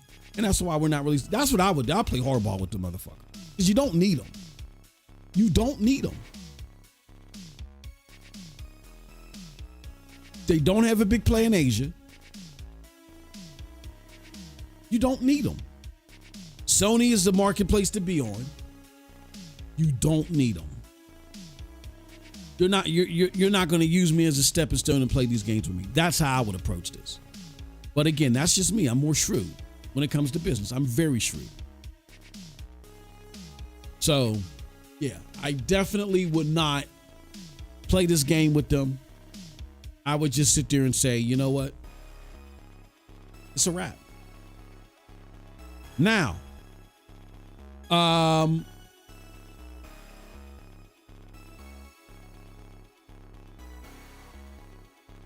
me see something here. What I got here? I got this link here for some reason. Oh, yeah. Now, let's talk about Xbox and their console exclusive stuff. So this was per an interview that Matt Booty did and Clobril tried to, or not tried to. Let me take that back. Clobril did summarize what Matt Booty said. He said, Matt Booty on exclusivity, multi-platform balancing going forward. We continue to make those decisions individually on case-by-case basis. We're absolutely committed to having launch exclusives on Xbox. It's part of our core promise. The device will always be core to what we do. The console is foundational to what we do.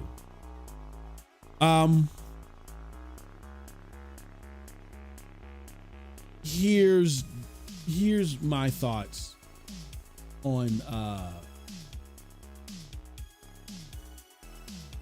this launch exclusive stuff. Phil said that the promise to the Xbox gamer is that you will see the game first. You will get it on Game Pass, and then you get all of the amenities that come with, cross save and all other stuff. That's it. That is it. If you're someone that's like, well, shit, I prefer the Xbox games, but shit, if they're eventually coming to PlayStation, and I can take advantage of the PlayStation games too, because I really do like them. I just prefer Xbox.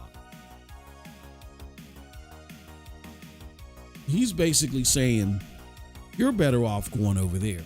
And if you're someone that's like, well, look, I prefer Xbox, and if the games are day and date here, for the most part, I want to stick here, no problem. Makes sense. Makes perfect sense to me.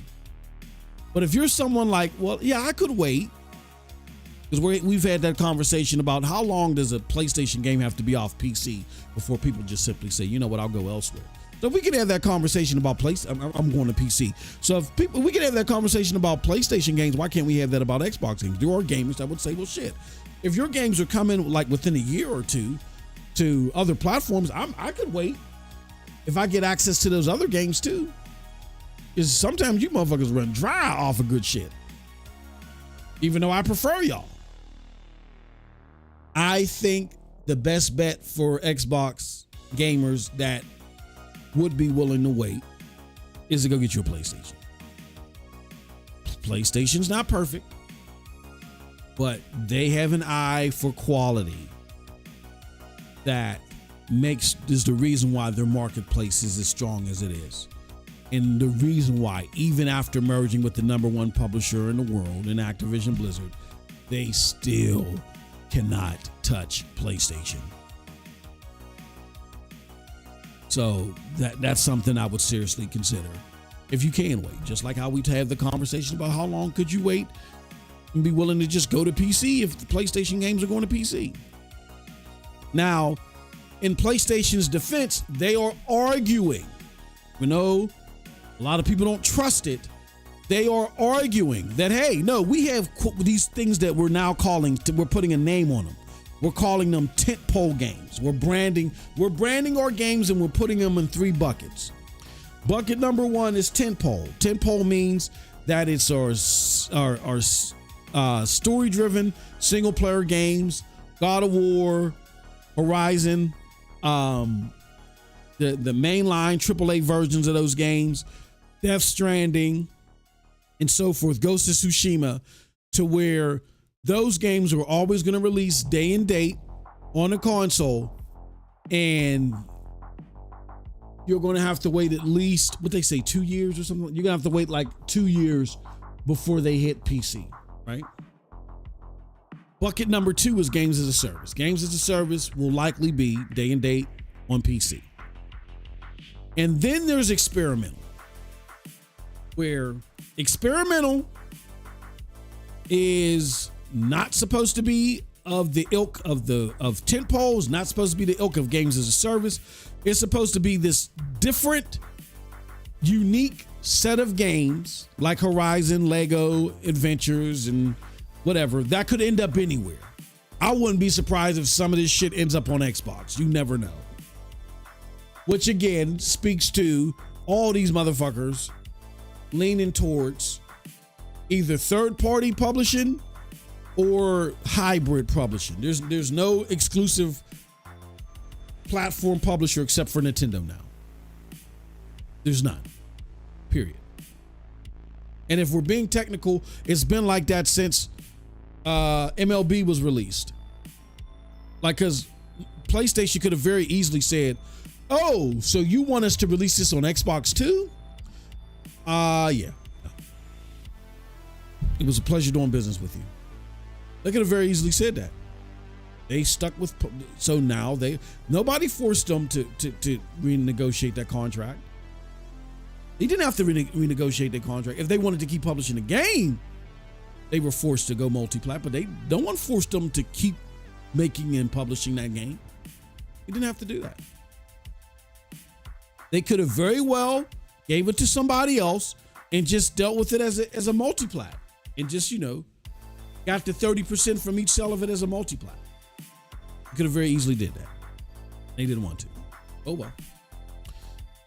That being said, the big difference between PlayStation and Xbox is PlayStation has identified what fits in each bucket. So now we know specifically what to watch. Where Xbox has just left the door open for everything to go multi-plat. And for everything, well, not everything, and for even the games that are exclusive, for them to be timed exclusive. So you're seeing a bigger push towards being, not a hybrid publisher, but a third-party publisher coming from Xbox. So with that said, I think it's a more paramount decision and a sooner decision that Xbox gamers have to make. Again, if your one is like, well, look, day and date means everything to me. So if everything ain't going day and date to place until we get to that moment, I'm sticking with Xbox. Makes perfect sense. I get it. But if you're someone who's like, well, you know what? I don't need day and date. I prefer their content. But shit, if I know that it's en route to PlayStation and I can now make PlayStation my new home so I get their shit too, I'm going to PlayStation. That might be something that you want to look. Trust me, take it from me. These are not the PlayStation games of old. These are not the walking simulators of old. these games are good. You don't want to miss out on them. I'm telling you. Okay? So with that said, that's my thoughts on the exclusive stuff. You know what I mean? They're making the biggest push towards third-party multiplat, but all of them are multiplat developers. Can't call them all third-party developers, because a third-party developer, like even the Square Enix, who may have a subsect of games that only release here and only release there, they are not expected nor designed to support a platform. It's on a deal-by-deal, game-by-game basis. They're really set up and established to support everybody. But then they will take money hat deals. I hate using that word. I need to stop using it. But they will take third-party exclusive deals where it fits them. Where Microsoft Studios and PlayStation Studios right now are designed to support their platforms and their ecosystem. But what Xbox is doing is they're making a bigger push to be like a Square Enix, but then they just happen to have a guardrail platform as well. I see Xbox making that push a lot more harder and a lot more, and they're being a lot more open about it than PlayStation.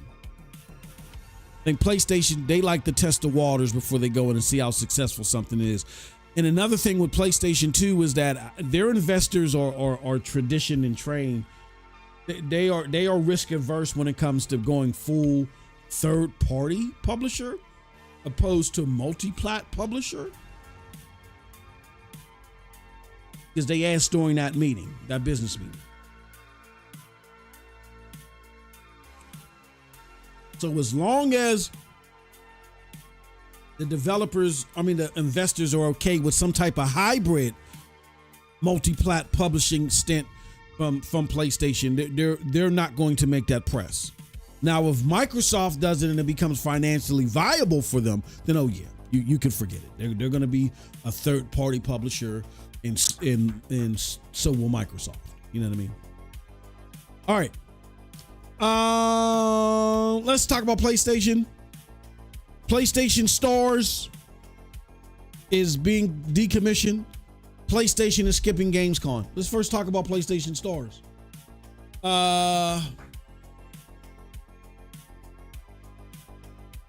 So this came from Wario. He says the Sony Rewards program will end on December 31st, 2024, which is the last day to redeem points in the Sony Rewards catalog and access your mobile account.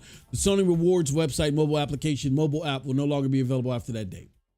And so people had noticed that there were problems with the site, and they were like, what's going on? And then it was restored, and this news came up. Here's what I have to say about it. This is Hiroki Totoki. This is the means of Hiroki Totoki. I do not like this guy. I think what happened was we gave him a lot of credit because he stated the obvious with Bungie. And, you know, nobody had spoken up that vehemently against Bungie's practices. And so we have this tendency as a community for someone to state the obvious, but because they're in a position of power, we want to boast them up and make it seem like that they're geniuses. Well, no, they just said something that was obvious. You know what I mean? An illiterate man can tell you that a stop sign says stop. He has enough common sense to know, oh, and he's been told before it says stop. So anybody looking at Bungie would know that they're very wasteful and there's a whole bunch of bullshit happening there. This guy, I just don't like his, I don't like his diversion from the culture. And I know, I got to remember, and I'm getting PTSD over this shit, right? What am I talking about? I was over at Xbox Land. I was enjoying Xbox, loving the hell out of Xbox. My shit. I was loving it. Then comes Phil Spencer and Satya Nadella. Satya has no fucking respect or care for the culture of gaming at all. And that was the the beginning of the rotting of Xbox, because being that he doesn't have any respect for the culture, all he's worried about is Phil making money. And Phil has shown a capacity of being able to make Xbox money. So it don't matter if the games are dog shit. It don't matter. He can find some way to make money off the dog shit. It's all Satya cares about. And that's why Phil is the longest running Xbox exec, even though he's the biggest failure. Exec-wise, as far as I'm concerned, biggest failure out there. What are you talking about? We had a good showcase. Xbox been had good fucking showcases. Y'all been saying that the Xbox showcases have been better than Sony since 2018. Cut that shit out. Fucking 2024. What has changed? As a matter of fact, if anything, them good showcases been doing nothing but tricking y'all. It's gotten worse.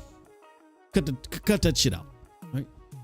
So we have that as a factor. And then my PTSD continued when I went to Stadia. I truly believe Phil Harrison, even though he's got a bum rap, but Phil Harrison, we saw via those court documents, he was trying to get a hold of Fortnite. He saw something with Fortnite. He was trying to get Google to heavily invest in Fortnite and get a hold of Fortnite before Fortnite blew up. And unfortunately, the people at Google who were not aligned and didn't have that gaming culture in them, they laughed off his attempts and was like, well, we don't know what this guy's talking about. And the rest is history. And I believe in Jack Buser too. I think, again, this is just all speculative. I have no evidence on this. I feel like this thing that Google is invested in now, Google Games for Cloud, came about because Jack said, these mofos they're not serious. They're not, they don't have the chops for this. Here's another way we can get in gaming using the cloud. And so they decommissioned Stadia and they went to this. Again, I have no evidence of that. It's just a gut feeling I had. But again, that all came about because you had leadership at the top level, the CEO and the board around them that did not jive with the culture of gaming.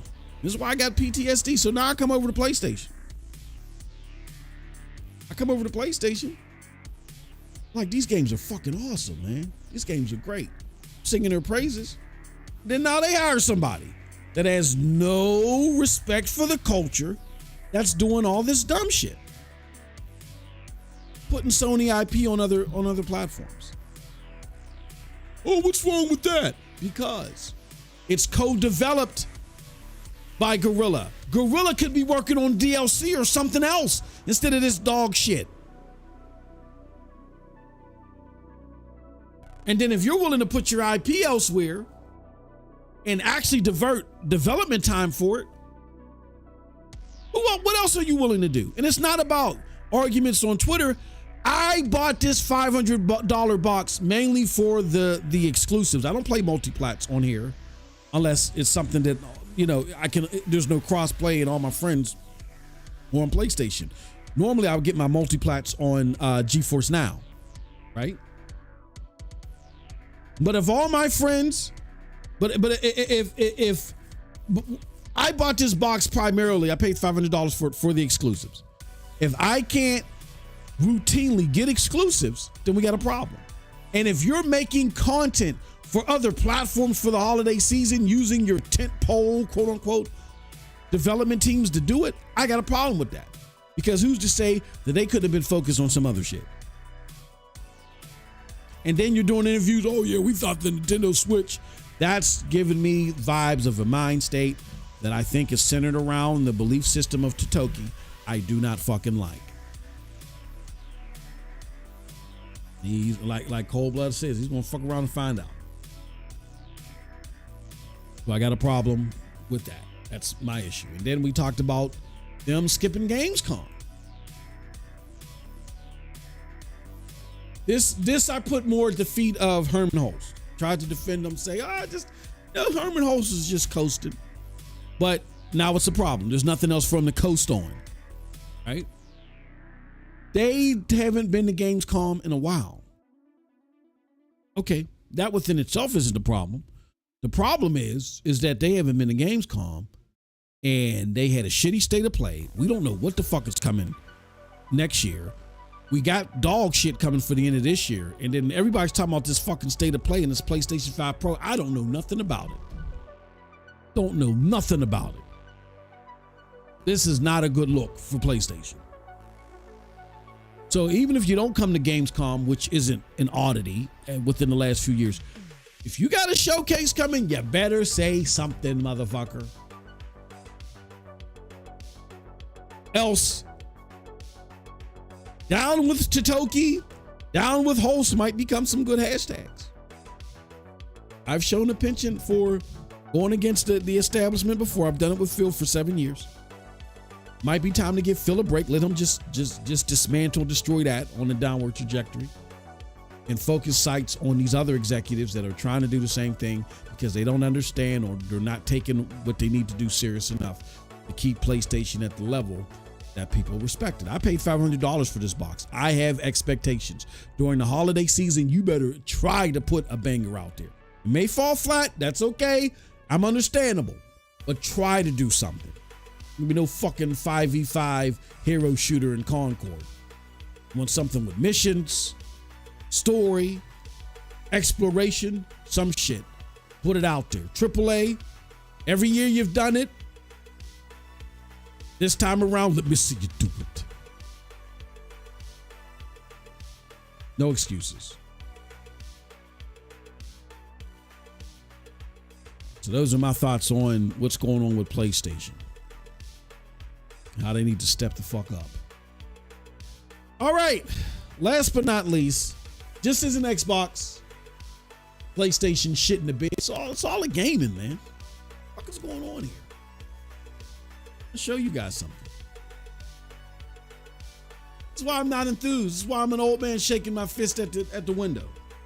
You guys are going ape shit over all these games showcases. They're showing you games from the 90s. Who would have thought that games from the 90s was going to save the day? And I don't mean games that are being rehashed and reimagined from the 90s. I'm literally talking about games from the 90s.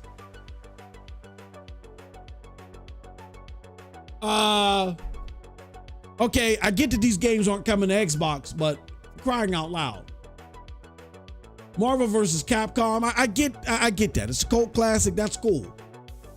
But Romance and Saga? Monster Hunter Stories, I think that's a new entry. Okay, Black Myth Wukong, that's new, right? We'll talk about Black Myth Wukong a little bit more later. But okay, we're going Marvel versus Capcom, Romance and Saga. That's cool and all. That's something cool to be in addition to, but I don't want it to be the main feast of my holiday season. But it's even worse. Fucking Fear Effect is coming to PlayStation. Fear Effect? The fuck? What is this shit? And then look at all these. Look at this shit. Like, come on, man. It's either Tinky Winky or it's remakes. I'm tired. Look, man. Gaming is cooked. I gotta do better. I'm tired of this shit. I don't like it. Not for the holiday season. Now I get it. We got Star Wars Outlaws. These are the 4 titles that at least are tantalizing to me. I'll start from my least favorite. I'll start from my least favorite of the ones that I'm interested in to my most favorite. Or no, because I'm not scoring that right. I'll say I'm the games that are the most anticipated. I'm gonna go from the least anticipated of the big ticket games to the most anticipated. Number 4, Star Wars Outlaws. I love what Okami 13 put up here. Talks about all the shit that's going on in the game. I thought that the game play that was shown, that's been shown during the summer showcase, was interesting. I did see something from GameSpot where they're like, oh, I don't see nothing, but whatever. Again, I feel like this is that we want to shit on Ubisoft type stuff, but having something with the Star Wars aesthetic, like even Starfield with its shitty gameplay, The fact that it has all those people are putting in over 100 mods in Starfield just to get it to look like Star Wars. Like that Star Wars aesthetic in that world and that theme is a big pull. And we got a game that actually has some great looking space battling and shit like that. And it looks like it's open world. I can't wait to dig into this. I can't wait to dig into this. So yes, number 4 on my list is Star Wars. It did bump down because it was number 1 last year, but it's bumped down to 4. Next is Assassin's Creed Odyssey. We got two games from Ubisoft. So we got Assassin's Creed Odyssey here. I think that the dual play, the more stealth of the female character versus Yasuke, I really like that. And the brutality of Yasuke, it's like they took the what do you call it? Jesus Christ. They took the more stealth approach and combined it with the more action approach. Cold Blood, was that you? Did I hear you? Yeah. Oh, okay. What were you saying, good brother? Odyssey was 2 Assassin's Creed ago. Did I say Odyssey? Yeah, multiple times. Oh. Well, take it from the person where it's 3 a.m. where he's at right now. Just about, no, I meant Shadows. Damn. Odyssey is my favorite, but this is Assassin's Creed Shadows. I feel like they're taking the more action-packed RPG approach of Odyssey and Valhalla, and they're mixing it with the stealth of old. And I think it's a good combination. Thank you, Cold Blood, for correcting me.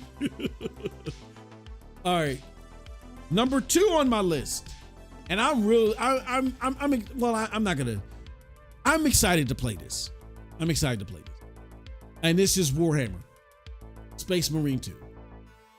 Holy shit. I really enjoy the Warhammer series, more so than a lot of people. There are very few games out of the Warhammer series that I really, when it gets to like the more top down, some of that shit, I really don't get into, but I really like the Warhammer games, particularly the Space Marine games. The medieval ones I'm not really into, but it's the Space Marine stuff. I'm excited for this game and the co-op element of it. I'm really excited to get a hold of this game. I can't wait to play it. So that's number 2 on my list. But then you guys know, here goes number 1. Number 1. Let me see you do it. Number 1 is Black Myth Wukong. Oh man. I'm gonna be honest with you. I was excited when I first saw this. And then I want to say I went through like a roller coaster of emotions just within the last 3 or 4 months over this game. Why? Because then I started getting it hit me like, holy shit, this is going to be a Souls-like game, right? I'm like, even though I'm embracing Souls-like gameplay, I easily get bored when I'm hit too much with some of the same shit. So I was like, it's a little bit too much. I really like Stellar Blade because it puts its own take on, I guess, Souls-like gameplay to a certain extent. And when I saw the latest demo of the gameplay, I was like, okay, your confrontation with the bosses, which I don't know why. I mean, I guess Souls is a good way to describe it. It seems like there's a lot more dodging than there is trying to parry shit and stuff like that. But this is when you play games back in the days, back in the 90s. Yeah, this is how you interacted with your bosses. Like they were all out boss fights. You know what I'm saying? Melee boss fights. This more has like a little bit more of an action RPG with some Souls elements to it, I guess, if you want to call it that. That made me say, okay, all right, I'm cool with that, because that's the feeling that I get out of Stellar Blade, and I really like that about Stellar Blade. So if that's the approach that they're going to take with this, I'm all for it.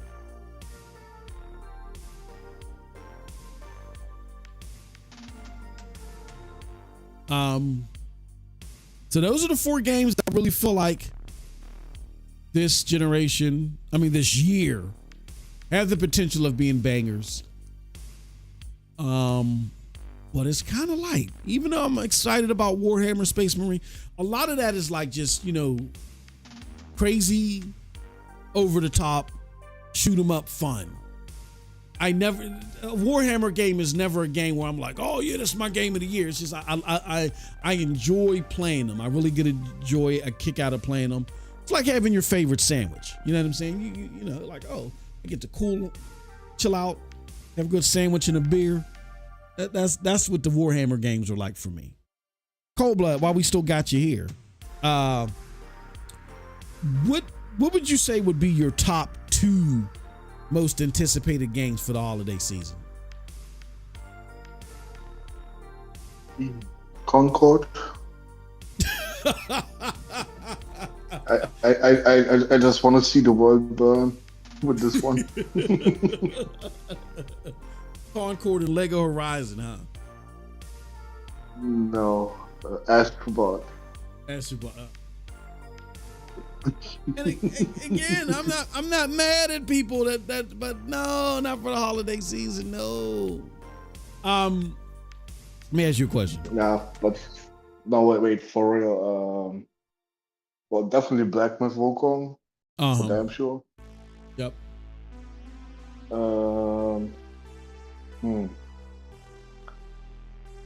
I guess for now Assassin's Creed, but I don't know, man. Mm-hmm. I feel like Ubisoft ain't as confident about this as they were with Valhalla.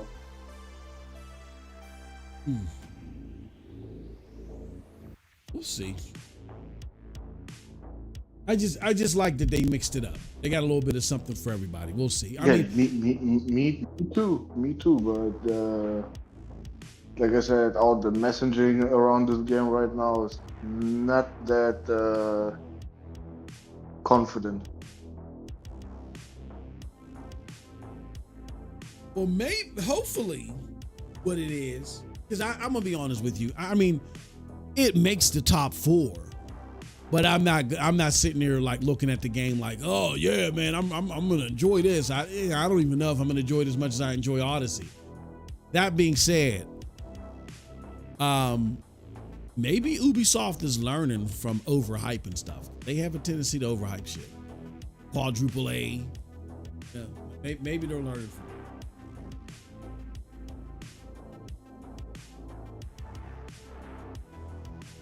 No, what else you wanted to know? No, that was your top 2 games, but you said them. No, you wanted to say something else afterward. Oh, I can't even remember.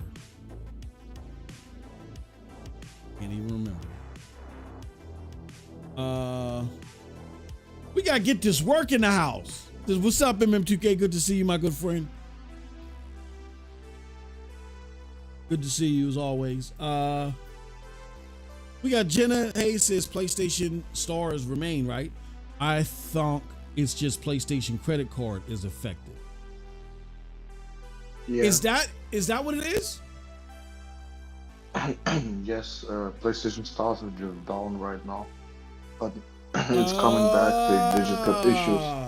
Okay. All right, my bad then, y'all. My bad. I thought it was PlayStation stars.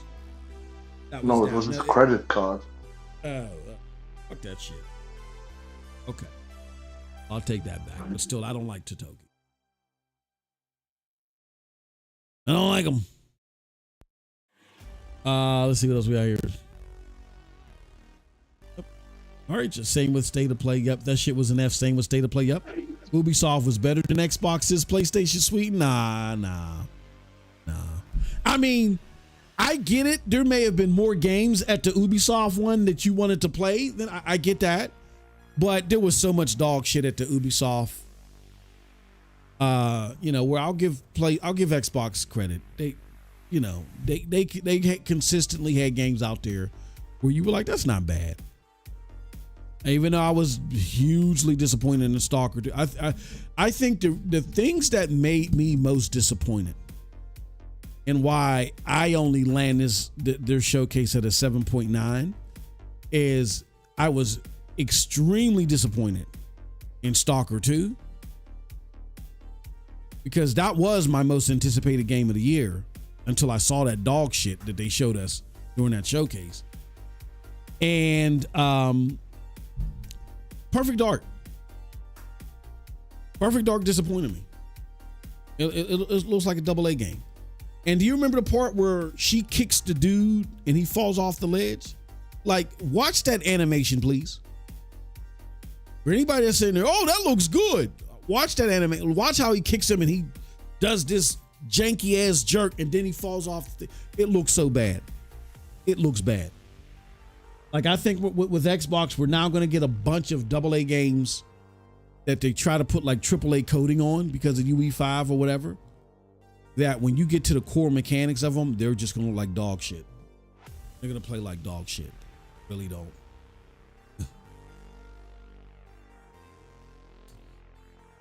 All right, y'all. With that said, that is it for our show. We're going to get out of here. But I thank you guys so much for checking us out, even late, man. Thank you so much. Again, we're going to have, if you didn't catch the video at the beginning of this, we're going to have that tomorrow as a separate video. We're going to have members content tomorrow. And just stay tuned. We're going to have a video explaining in more detail our giveaway. So with that said, thank you for coming out. Appreciate it. Thank you for having patience with our crazy schedule. Until next time, have a wonderful gaming day. Peace.